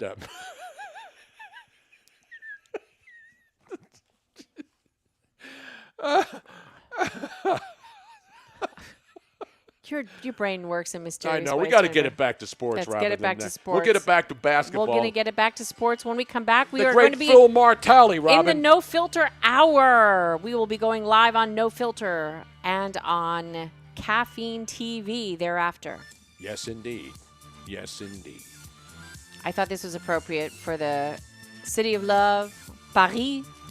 Gimme, gimme, gimme, a man after midnight. And by the way, Happy New Year. It's the Persian New Year today. Oh. And if you're one of our Persian friends, I will get you a complimentary set of razors, because I know Persian dudes, man, they have to shave like 5 times a day, right? Yes. Those Persian dudes, man, they're hairy.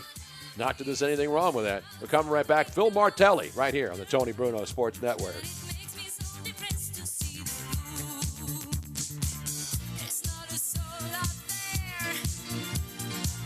It was meant to be. Tony Bruno of the Tony Bruno Sports Network. Here for a chance to win stuff from all of the ads. DoorDash-all-the-ads-2024-promo code. DoorDash can DoorDash pretty much anything. Dash a new Kia EV9, dash peanut butter M&M's, dash Dinamita, dash Mountain Dew Baja Blast, dash BMW i5, dash Popeye's Chicken, dash YouTube TV, dash Oreo, dash Dove, dash Live, dash Love, dash... I am not going to read all of this. It's a very long promo code. Just enter it at this website. Oh, and there's more. Ladies and gentlemen, you've been waiting, and now it's here. TBSN, the Tony Bruno Sports Network. Make some noise! The Tony Bruno Sports Network. Download the app. Tell your friends the game is on. TBSN. 10, 9, 8, 7, 6, 5, 4, 3, 2, 1, 0. Music, please.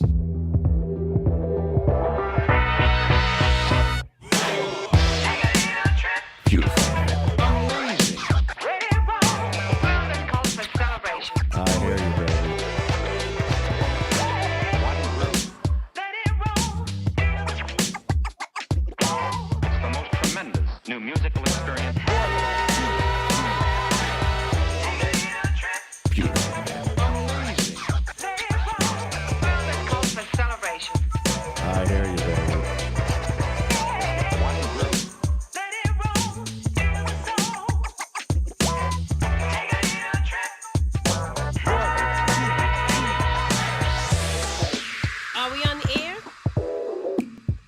Are you ready? Are we rolling?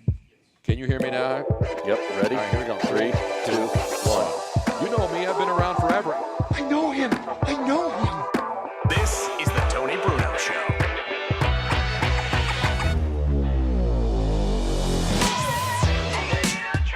Here he is, the godfather of sports radio. Here's Tony Bruno.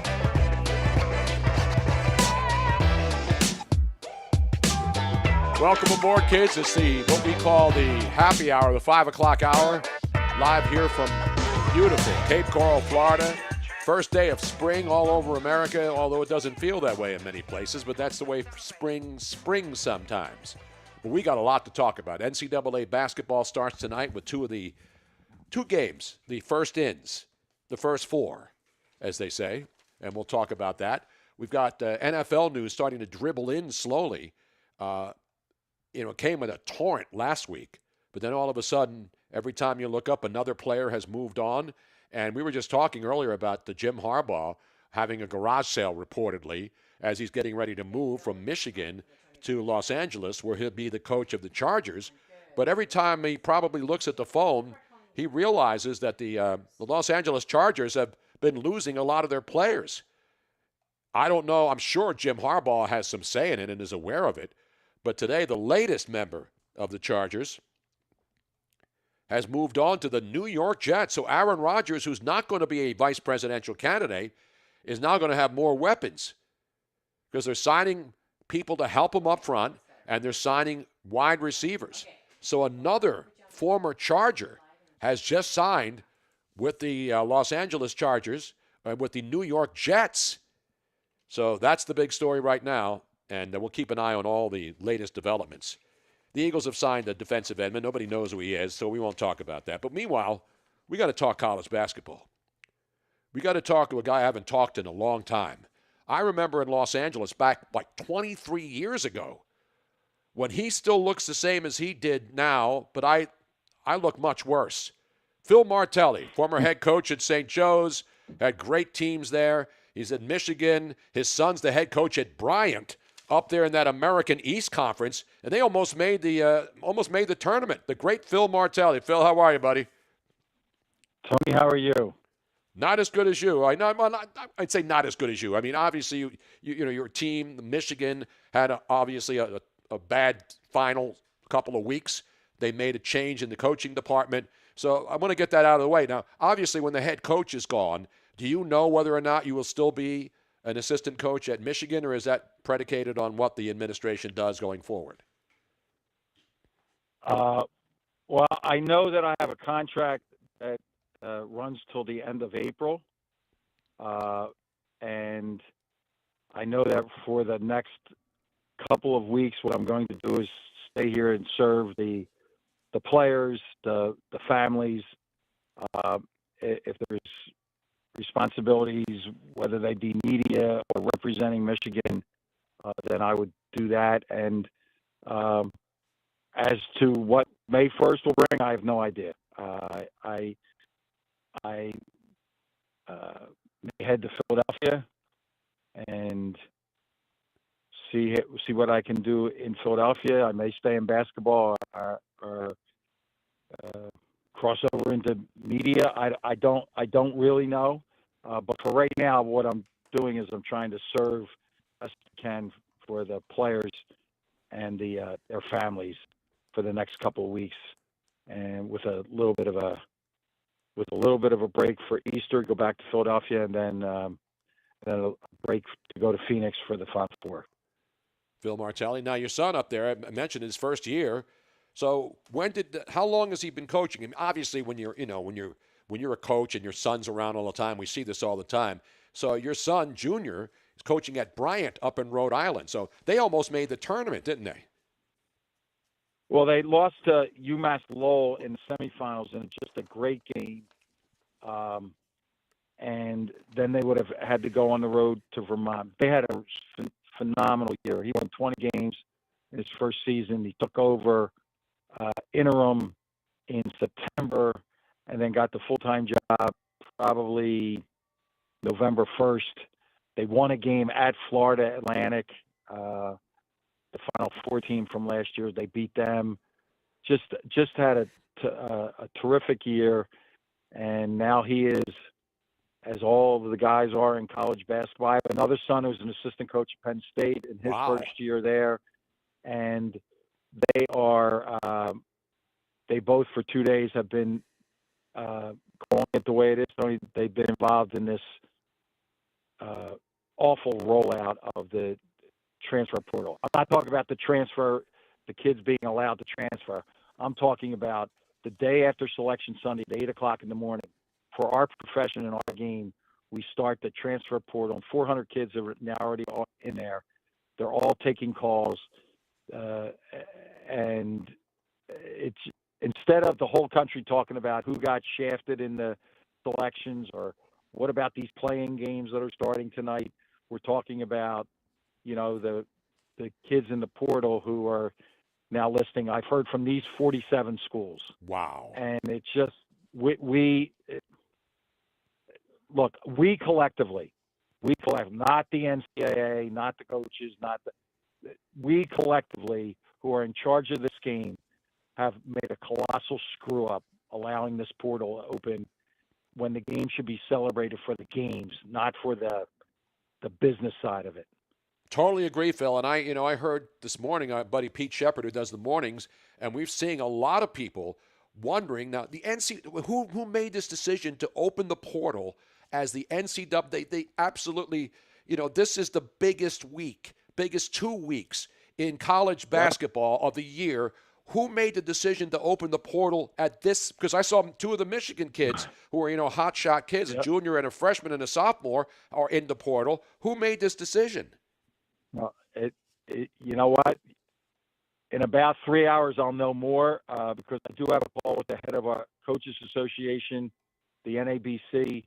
Our executive director is Craig Robinson, and Craig is a Princeton player and a coach, and it just so happens that he's Barack Obama's brother-in-law. Right. I remember when he was coaching. He was coaching up there in Washington State, right? Up in that area. Oregon or Oregon State. Yeah.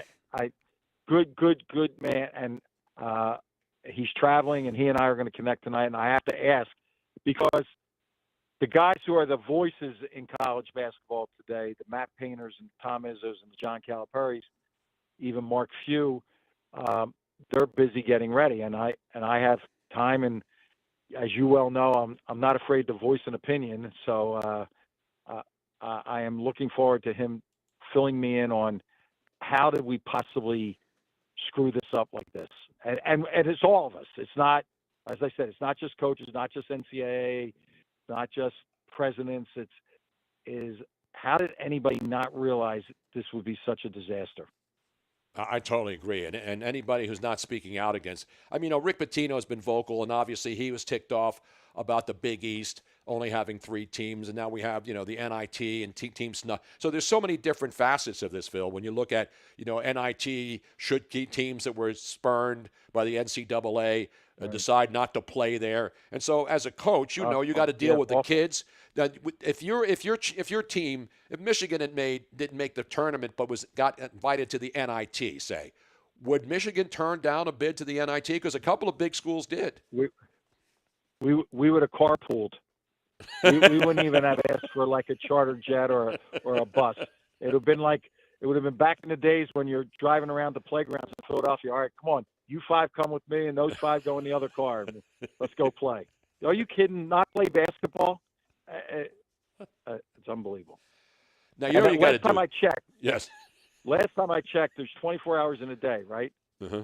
And to prepare for the NIT, you need to practice 2 hours, and you need to play one day for 40 minutes.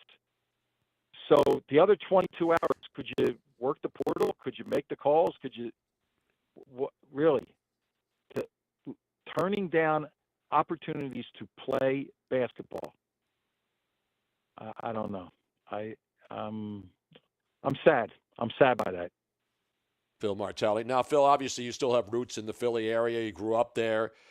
St. Joe's is still playing, and I know that was a surprise. And Villanova, was up and down all year, and they didn't make the tournament. Temple, out of nowhere, comes in and beats that same team, the FAU team that made the tournament. But so I mean, the state of Philadelphia high school is good, but the state of Philadelphia college basketball now, is it strong? Is it up and down? Does the portal hurt teams like Temple and St. Joe's?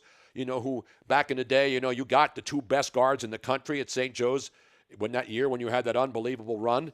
Are those days over with the transfer portal?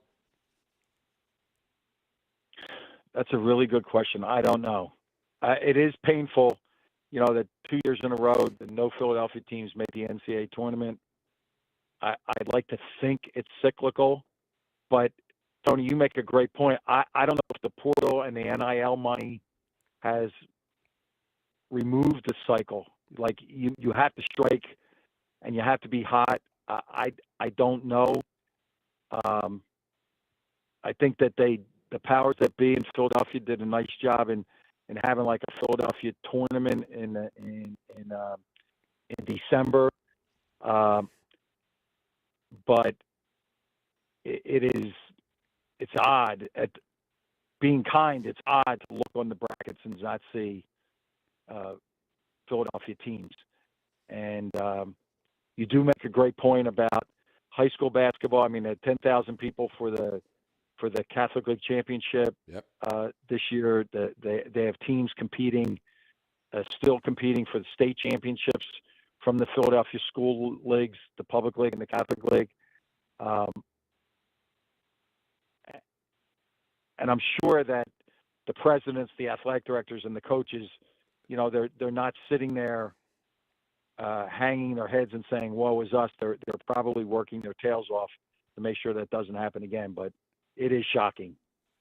You know what you got to do? You got to do what Jay Wright did. You move down here to Naples. I'm in Southwest Florida, too. I can't afford Naples, Coach, but I'm here in Cape Coral, Fort Myers. Weather's nice. It's starting to get hot. It gets hot and humid in the summertime, but Jay has a place down here. Even the Sixers coach, Nick Nurse, has a place down here. Phil, I know you go to the Jersey Shore. I know Jay goes to the Jersey Shore, and all the Philly coaches do, but a lot of the guys have that winter. You have to have that winter house down here, and then you go up to the mansion up on the main line where you live up there in the St. Joe's I don't know. I've always said to Jay Wright, you know what? Just once, I'd like you to let the guard let me come into your neighborhood because I know you live in a gated community, and I'm not allowed in there for obvious reasons. But just once, I'd like to just look at your house. All right. And the thing about Jay, we all love Jay. I mean, he's another Philly guy. Yeah, the Philly guys we all know, and some of the greatest coaches, not just in high school and college basketball, but in NBA history. When you look back at the history of NBA talent, players, coaches especially, that have moved on and gotten to the Hall of Fames, coaching at every level of the game, it's unbelievable. Well, to me, it's everything. Obviously, I have a vested interest in the Immaculata story because my wife Judy played at Immaculata and they made the Hall of Fame. But women's basketball runs through there. Like everybody out there want to pay attention. Dawn Staley's from North Philly, right? Yep. Gino Auriemma is from Norristown. So women's basketball, the referees, right? The Joe Crawfords of the world and, those guys, the referees, and we can never, ever, ever talk about Philadelphia's place in college basketball without talking about these unbelievable writers. When papers and were flourishing, and you start with Dick Weiss and say, okay, so anybody else want to match up with coaches, players, men's basketball, women's basketball? Come on, Tony, the small colleges. You and I would never be allowed back in Philadelphia if we don't say the name Herb McGee. That's where it all starts. Right? So Jack Kraft, Dr. Jack Ramsey. I mean, the list is. I mean, you have to. You can write an encyclopedia of great Philadelphia coaches at every level. It's just an amazing story. And I'm sure there's been books. I mean, you have to write a book about this, Phil. I mean, we need to have a book, a compilation. And you mentioned Dick Weiss and some of the other greater writers. But, again, I'm not saying I'm an old guy and I don't appreciate the young guys. But the guys who grew up and now, a lot of them are leaving us. The guys with the Sixers, Harvey Pollack. Guys of that, I mean, those guys were walking encyclopedias of not just college or high school, NBA. The guy knew every stat, every single guy who ever played in the Philadelphia area or even in the NBA, Harvey Pollack and those guys knew everything. And the other thing that they knew, that group of guys, is they knew every playground. Yep. So if you wanted to, call them, hey, I want to find a good game tonight, and they'd send you to, 56th and Harrisford or 17th and Shunk, and you'd find a game, and they knew the guy that was on the court, and the guy may never have played a high school game or a college game, but he was a playground legend. It's just, I am always proud of my Philadelphia basketball roots, but my Philadelphia roots, like they've had enough of me in my 5 years here. When the Eagles played in the Super Bowl, I let them know about that, and I don't miss a pitch of the Phillies because this is going to be the return year, and when it is, Tone, I think I'll make my way to Broad Street for these parades. And you got to do it, man. I mean, I went to the Eagles parade. I was still living there. I may only moved down there a couple years ago, but I go back and forth all the time. But, I remember the Sixers championship parade. That's 83. The Flyers were at 75 and 74 and 75. And, and it's hard to believe that the 76ers haven't won in a championship since 83. And then you look at the Knicks. They haven't won since 73. Two of the most incredibly successful franchises in league history. Yeah, original franchises too, right? Yep. All right, I got to ask you about the tournament now. I mean, St. Joe's is playing now in the NIT. So how close are you still to the Hawk Hill crew up there? Not much. I've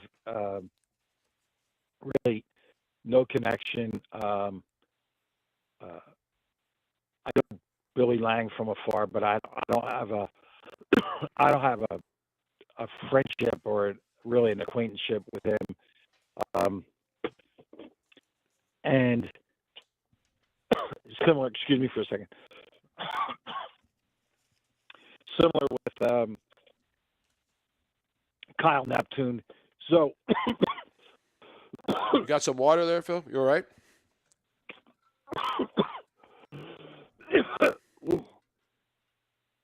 You got some water there, Phil? You okay? Try it here.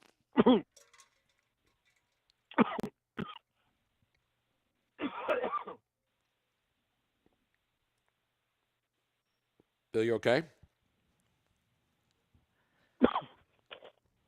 Ooh. Yeah. You okay now, Phil? Swallowed wrong. Ooh. Do we need to call 911? That's the. No. You'll laugh if I tell you where I was. Where are you? Married 47 years.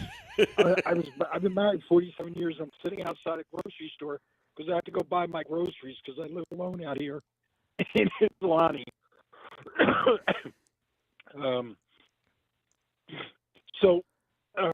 Take your time. Take your time. My connection really with Philadelphia is through Fran Dunphy. Yep. At LaSalle. And as I watched and prepare for these tournaments, I'm really kind of focused in on the Big Ten teams that are in the tournament and my friends, Cal Perry and Tom Izzo and Matt Payne are all good friends. So now you got water out there, and you're in Ypsilanti, right? You said. Yeah, we have water. I know you have water. That's not Flint. Oh God.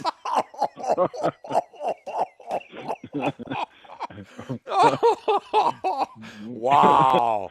That's a pretty fringe pull. Well, it's not fringe. I mean, did they get their water straightened out yet after all these years of those people suffering? Yeah, they did. Okay, good. They did. Yes, they did. Phil, so the Hawk will never die doesn't even stay in your history there. Again, I know when you leave but it's like ESPN and Fox. I have history there, and I have a lot of friends who are still there, a lot of friends who aren't, and so you just know that when you went to some place and you made your mark at St. Joe's, do you still believe the Hawk will never die? At least. Well, I would say it this way. I would say it was obviously in my DNA for 34 years. and they made a decision 5 years ago. In fact, it's 5 years ago today. Wow. They made a decision, and it came. How would I say this? It became a place that I worked, Right. not a place that I lived. If that makes sense. No, I hear you. I hear you. So,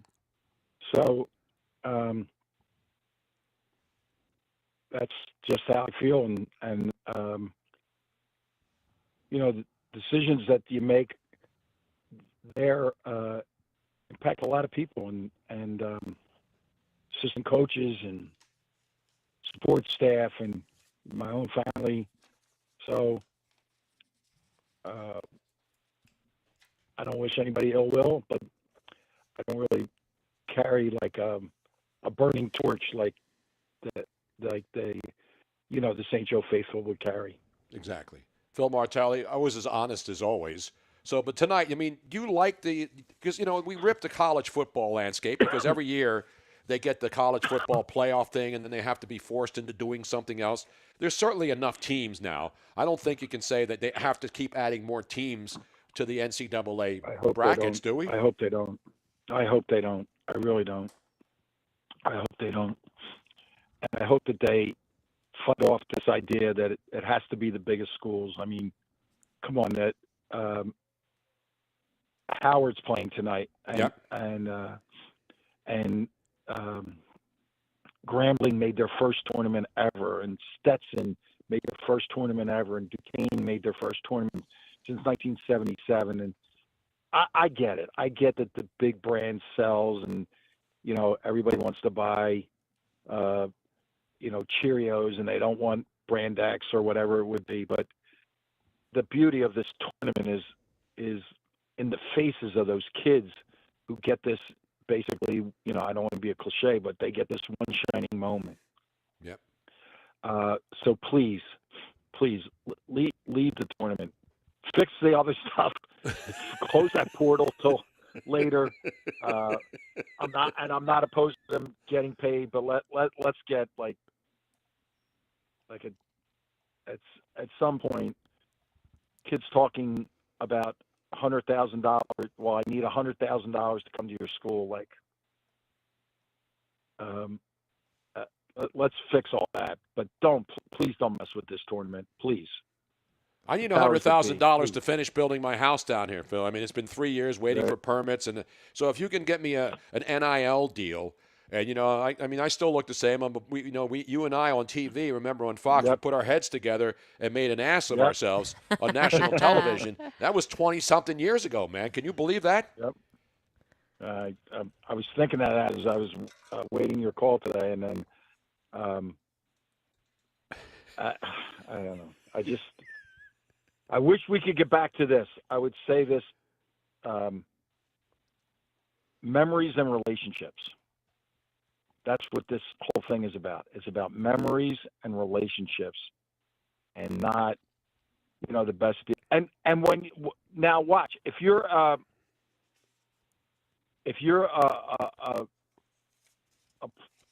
player like Caitlin Clark who transcends the sport, right? Then that's great. But when you're talking about, average dudes leaving schools and saying, well, we want to start the conversation with 40. What about starting the conversation with, would you like to pursue a championship? Would you like to improve? Would you like to have a chance to play at the next level? Would you? But now we're talking about striking deals and salary caps and it's just, I don't know. Even Dartmouth, Phil, just got a union. Yes. They got a union for the players at Dartmouth in the Ivy League. Yeah. And you go all the way back when this kind of this, what I call the television era of basketball started. What in the world would a Larry Bird have made at Indiana State? What in the world would Magic have made? And what if, the night they were going out to play in that national championship game, the two of them got together and said, this is happening because of us. Why don't we get a little piece of the pie before we go out and play? I mean, that's what I can't imagine that we're not going to come to that. You're right. That the kids are going to say, I want a little piece of the action. And in college football, I get sitting out in college football. I don't get it, but catastrophic injury. Yep. Well, when's the first guy going to sit out of the college football playoff? Now that the college football playoff has gone to 12 teams, it's not as exclusive as 4. And it's a longer stretch, right? Like they're going to play 3 or 4 games to win a national championship.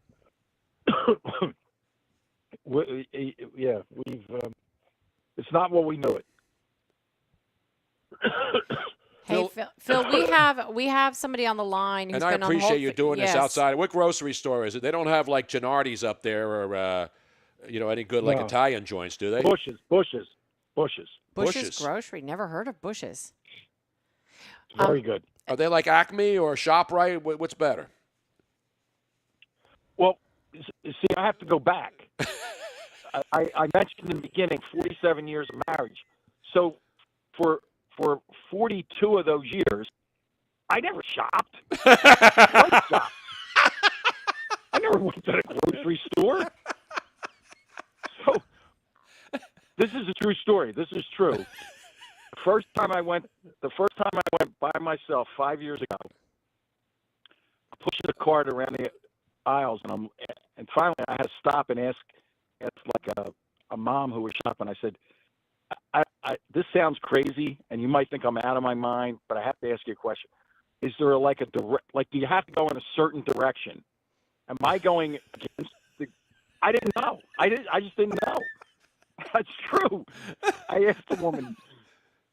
She said, "Well, no, you don't have to go in." So. Well, during the pandemic, they put those arrows on the, and you couldn't go. It was one way only. One way only. Yeah. Tony kept going the wrong way, and people were yelling at him.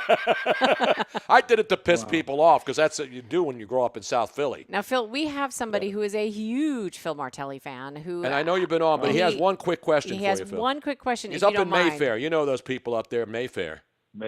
Yeah. It's John from Mayfair. Go ahead and ask Phil your question. Hi, folks. How you doing? Coach, I just want to say, I mean, Tony hit on every point I was going to ask you about. I mean, what's going forward? Obviously, you don't have an answer for that at this point. Just want to let you know, inspirationally, I mean, you're one of the reasons that I actually became a college basketball fan. I grew up in the city. Wow. Thank you.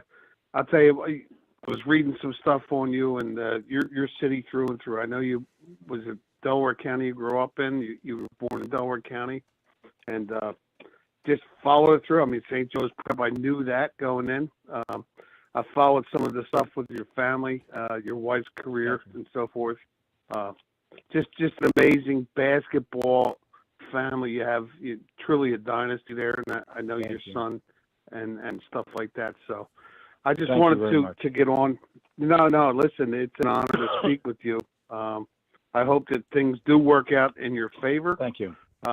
If you do wind up back in the Philadelphia area, I mean, full time, maybe, that you mentioned like a media spot or something. I think there's nobody better than you to be able to speak about it. So I appreciate the time. John, I just want to throw in one thought is,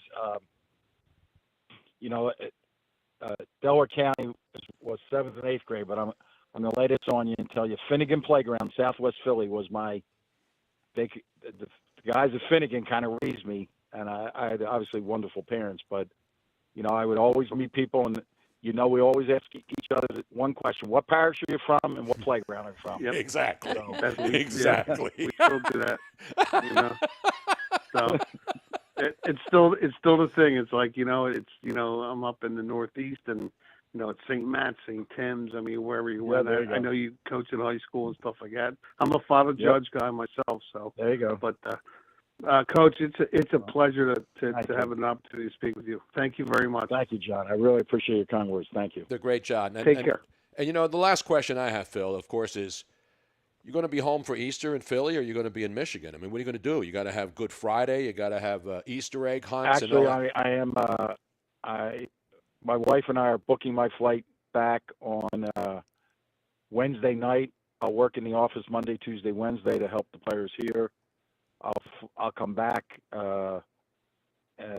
Thursday, Friday, Saturday, Sunday. Then I'll come back Monday, Tuesday here, and then I'll go to Phoenix for a couple days for the Final Four. So I will be in the Philadelphia area, and I haven't quite had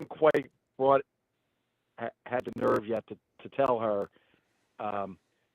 I'm well aware that the Phil's first pitch is 3:05 on Thursday. And that's right, Holy Thursday.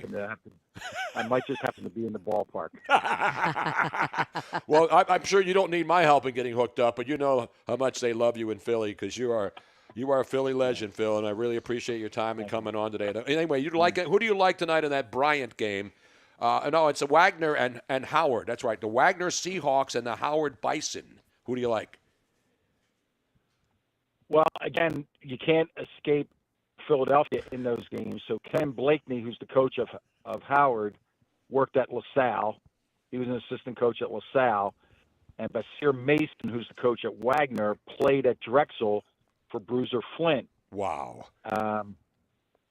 So I think the amazing story in that game is Howard, as a player who's in his 8th year in college. He went to Harvard. With COVID, with injuries. Kid's a fascinating story. Seth Towns, he was like a consensus top 100 player coming out of high school, and he's playing tonight. And then Wagner came from out of nowhere to kind of win their league. So I'm going to lean on Howard to win that game, and I know Virginia plays tonight.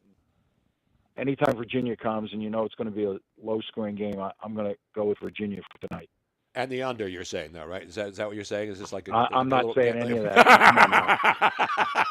I know they've legalized everything, right? They legalized marijuana and they legalized gambling, but I just like I did with those guys on WIP for years, I would say this is not against the spread. I have nothing. I don't know anything about it. Well, Phil, it was an honor to talk to you, man. I know when I called you last week and asked you to pop on, then you had the situation develop there, and you were so gracious and so cordial. And I'm sorry what happened out there, but hopefully you'll get through this. And you know, you can coach as long as you want, but everybody knows you, Phil, and everybody knows that if they want to hire a great guy who knows the game inside and out. The comments are just pouring pouring in. People love you, Phil. And well, we really appreciate it, man. And at the end of the day, I would much prefer to be known as a good person than a good coach, and that's what I've always tried to be. Well, you've always been that to me, Phil, and I really appreciate knowing you for all these years and watching you coach and watching all the other great Philly legends make the country look great, man. And you made the city and the Delaware Valley look great every time you take the floor and talk to young men. Thanks, Phil. Hopefully we'll see you soon, man. You got to come down here with the other guy, the guy with the suits who doesn't wear them anymore because he doesn't have to. He's down here. You got to come down and hang out with the great Villanova guy, the guy who won't allow you on his property. I know it's Jay. Jay Wright used to listen to me on WFIL. That's the first time I met him. He said he used to listen to me when he was a kid. So that's how old I am. He is just he is so good, so good, and you know what? He was a Hall of Fame person before he was a Hall of Fame coach, and that's more important. Absolutely. All right, Phil. Thanks so much, buddy. Be careful. Go to the supermarket. You have a list? Are you going to get pre-cooked stuff, or are you going to make your own? Yeah. I got my whole list right in front of me. I just picked it up into my hand, and I'm going to walk in the store now. And what's scary is I know where the items are. I don't even have to wander around like I'm in a different world. It scares me that I know where these items are. Well, Phil, take it easy out there. Appreciate the time. Right, Thanks so much, buddy. Have a great holiday. Have a great Easter. And enjoy spring. This is the first day of spring. Phil Martelli, let's put your hands together, ladies and gentlemen. One of the great guys. And that's why I say it first. Not just a great coach. One of the great guys you will ever meet and talk basketball with. The great Phil Martelli. Awesome. Right, we're going to take a break and come back. We got open lines. Anything you want to talk about? How about the fact that I'm asking him about the Bryant game? I keep saying Bryant. His son coaches at Bryant. They beat FAU. Wagner and Howard. Sounds like a law firm. Wagner and Howard. He knew the coaches of both teams and their players. I mean, is that a guy that's locked in? A guy who just pretty much was part of a staff that was just completely wiped out less than a week ago? It's unbelievable, man. That's why I love Phil. And plus, he's Italian. People are saying Tony's now inviting Phil Martelli to Cape Coral. Bruno and Martelli on the boat in 2025. Damn right, man. Damn right. No, Jay still wears the suits on CBS. I mean, there's no better, best dressed coach ever than the great. We will be right back Jay Wright. after this very short station identification. How short is it, Robin? So short, Donnie, you can't get up and go pee. I got to pee, though, Robin. I haven't gotten Well, you up. better go fast. I got to go pee real quick. It was meant to be. Tony Bruno on the Tony Bruno's. Hi. We're good to go. I'm Laura Dern. Is me, J Hood. Everyone is auditioning to get T-Mobile Magenta status and get treated like a VIP. I can't see you. Hi, I'm Bradley Cooper. Step aside, phone boy! With Magenta status, there's no need to fill up. When you drop off your car, $1. I'm a really good whistler.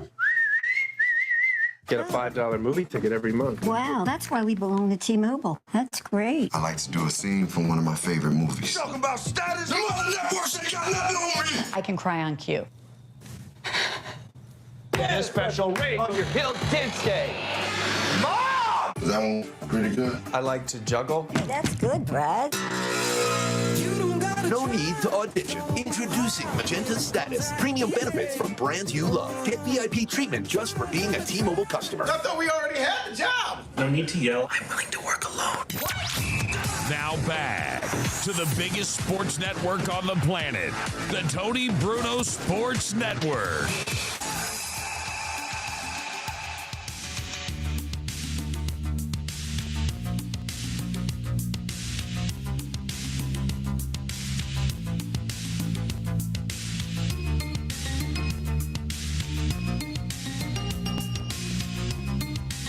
Oh, all right. Whew. It's always fun to catch up with people you haven't talked to in a long time, especially great guys like Phil Martelli. I did it. Yeah, you managed. That was And I'm not even winded, Robin. That was a fast pee. Well, my prostate's pretty strong. You gotta have a good flow, Robin. You know what I mean? We have Coach Paul, Bethlehem, PA, texting in on the 352 text line. Thank you for the fantastic conversation with the great Phil Martelli. He is a legendary Philadelphian, just like Tony. Thank you, thank you, thank you. No, it's again, I haven't talked to Phil in a long time, and I know he wasn't happy. Obviously, when you coach at a school like St. Joe's, which is a small college up on City Line Avenue, yes. That's the amazing thing when you think about, and it's a lot in big cities this happens, but you had St. Joe's, Villanova, Temple, LaSalle, Drexel, Penn, all within a few miles of each other, and so that's why it was one of the great college basketball cities. I mean, there's a lot of great college basketball cities, but. And when I talked about, having the honor of meeting the Phil Martellis and the Jay Wrights of the world and, Dr. Jack Ramsey, we went to his house in Ocean City, New Jersey. Yes, before he passed away. And sitting there watching basketball with him right on the jetty there in Ocean City. I know. And I remember sitting there, and then his Actually, son-in-law walked in. You know who his son-in-law was? I don't remember who his Jim O'Brien, the coach, another coach in the great Philadelphia tradition. I remember watching tennis with him. He had tennis on. When we went to his house in Ocean City? Yeah, he has every sport. He would swim every morning in the jetty. I know. He was in his 80s, and he was swimming every day. Every day. What an amazing human being. Legendary Dr. Jack Ramsey. Now we have more texts coming in. Luigi texting in saying, breaking news, I've just entered the Olympics. Hey, regarding the condom. Those condoms are getting too expensive. When you got to buy. Now, I like the system that they have, because when the men go into their dorms, where they're going to stay, and they go in, they will have the rings, but they'll be different sizes. And so instead of having the 5 Olympic rings all the same sizes, they will have like a small one, yes. And then you would walk up and drop trowel and then see, because they want to make sure it fits perfectly, Robin. But what if you're... what happens if you need a magnum? But what if you're a grower, not a shower, and then you can't, you can't decide what size you are just by looking at it ahead of time?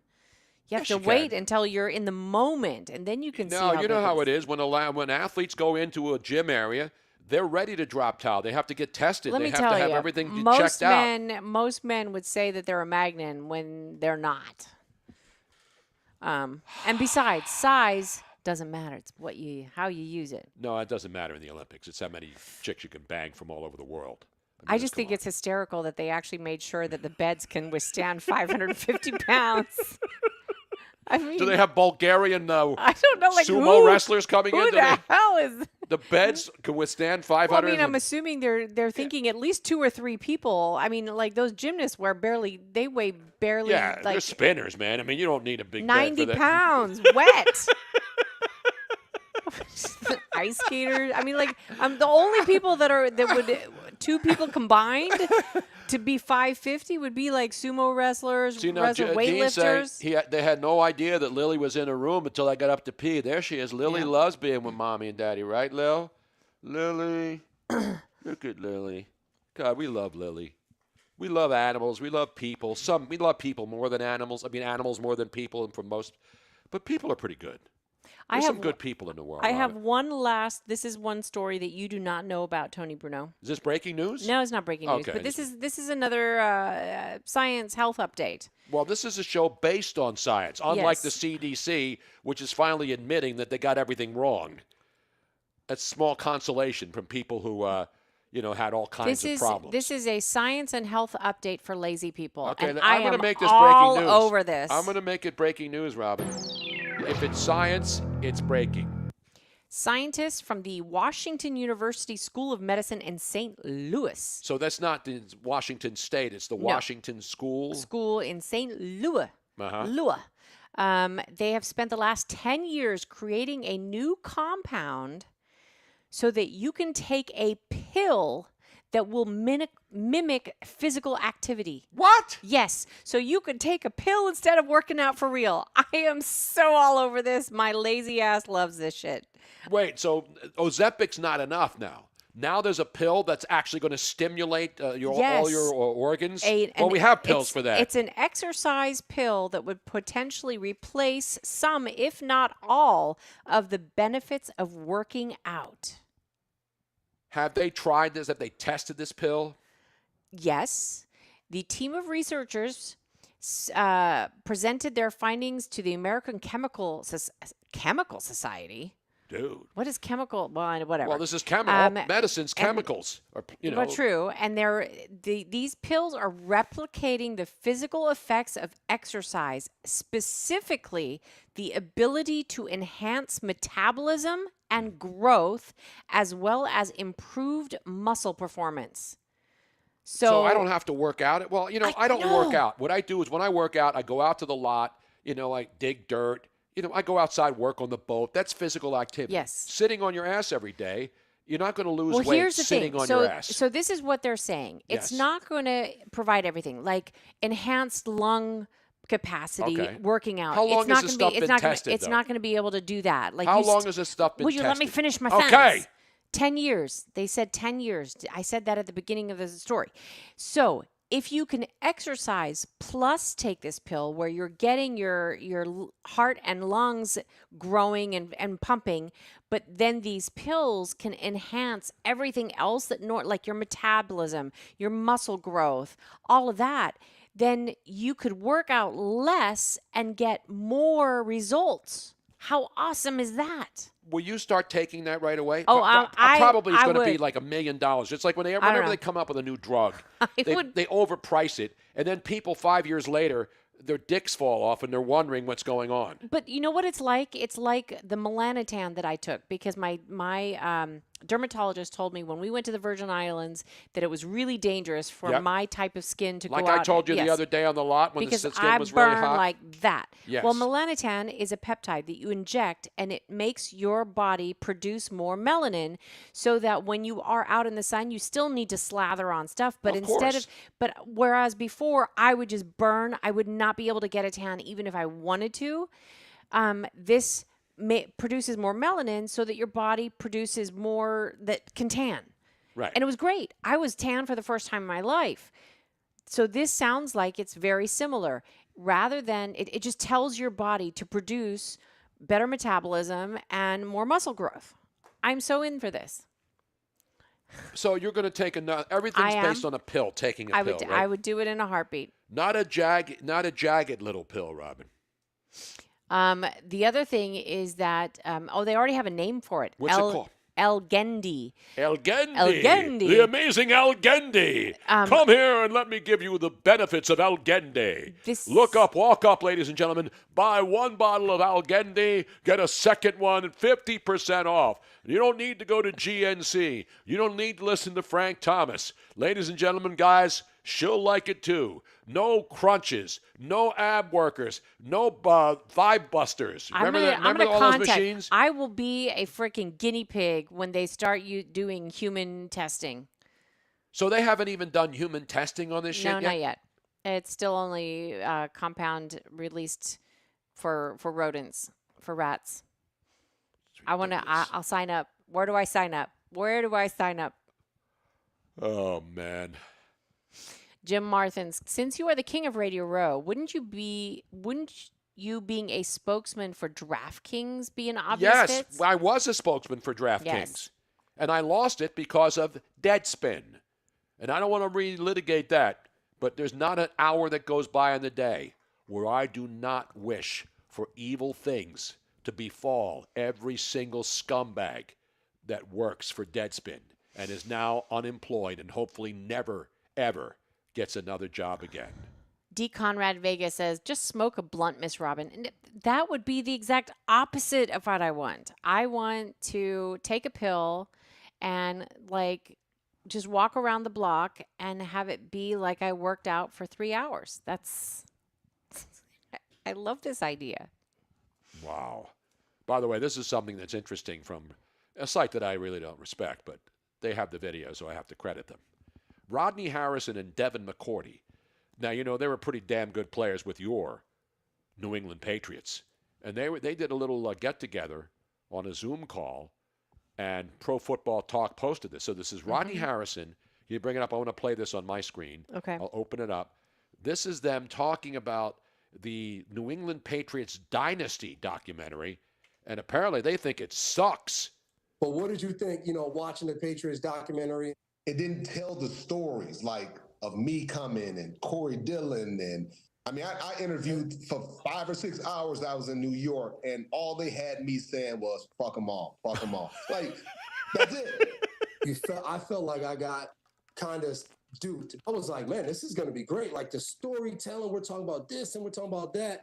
Everything that we all gave to the 20 years that it encompassed, they only hit anything that was negative. Hey, we won at a high level and guys stayed there. I could have left 2 times. I signed back. There's reasons why.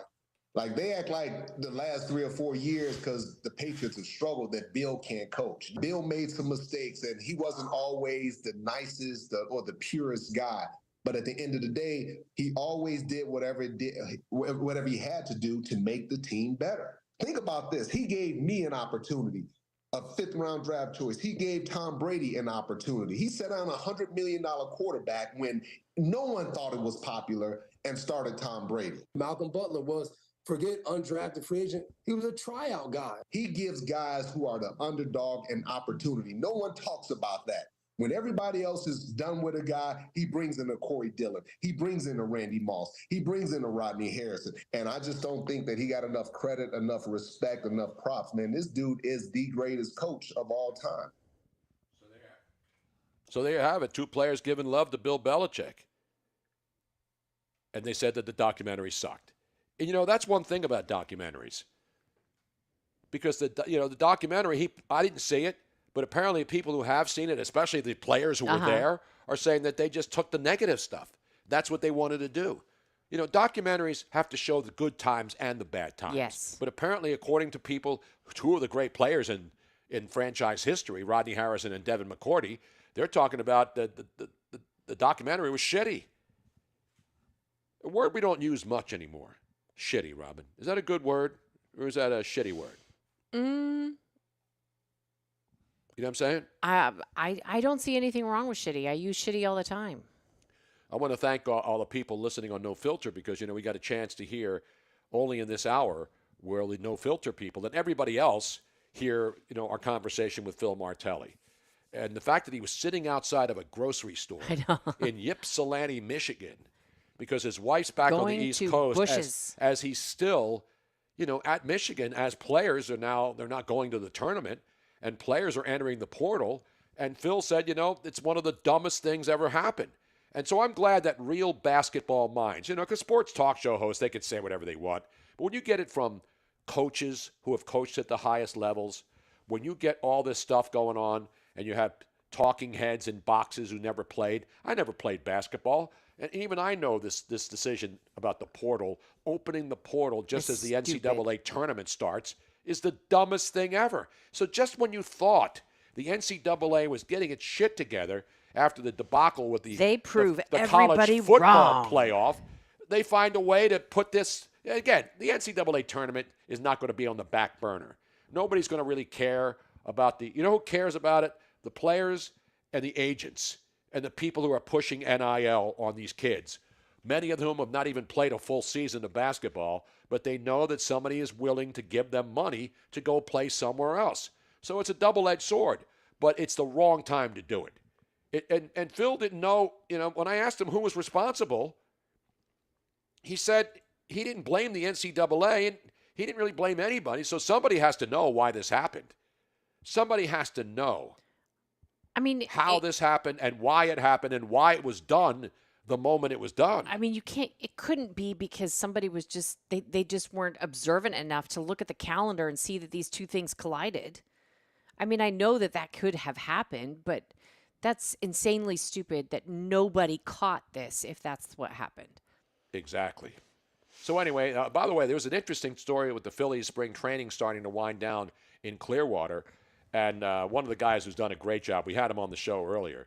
He works for the Philly PHLY company, or Anthony Gargano, and they're doing shows in many, many cities around the country, Denver, Chicago, Philadelphia, talking about, things that matter. And the Phillies are apparently going to have fans participate in their game tomorrow on it's Thursday. So Thursday the 21st at the Phillies game up in Clearwater, Florida, they're going to have fans actually help paint a mural that honors the late, great Dick Allen, Richie Allen as we knew him. They're doing a mural for him. I'm trying to put it up. I'm trying to find it again on the Twitter. But it's a really cool painting.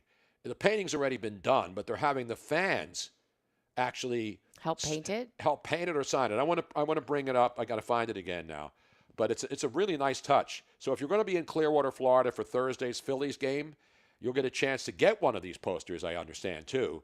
And those of us who are old enough to remember when Richie Allen, Dick Allen played back in the day, he was one of the most menacing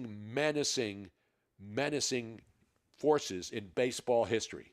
And I got a chance to see him play in the height of his career. And then when he came back after his career was almost over and played for the Phillies. I don't even remember the year now, but he came out and played for the Phillies, and the entire city was there. Everybody was, this guy was revered. That's how good he was. He was a feared hitter, and I got to find the thing, but we don't have time, Rob. No, we do not. Is the show over already? It is over. It is over. Dean saying, good show, Tony, 2 days in a row. Hey, man, we don't leave it in the locker room here. You know what I'm saying? We don't leave anything in the locker room. Hey, we don't have a locker room, but we bring it all out for you, and we thank you so much. Everybody watching No Filter, wherever you are, listening on the app, tell your friends, Tony Bruno Sports Network, every day from 3 to 6, Pete Sheppard in the morning, the Bleacher Brothers, the LFG Show. You'll like it. Trust me. And please subscribe and love the show. Thank you. Don't drink and drive. Don't text and drive. And God bless America. Good night, everybody. This knife has a straight edge on it, so it's very easy. Maybe in our world here, but I tell you what, I don't know about you, but I'm going to go to bed. Hi, good night, everybody. You're listening to Tony Bruno Sports Network.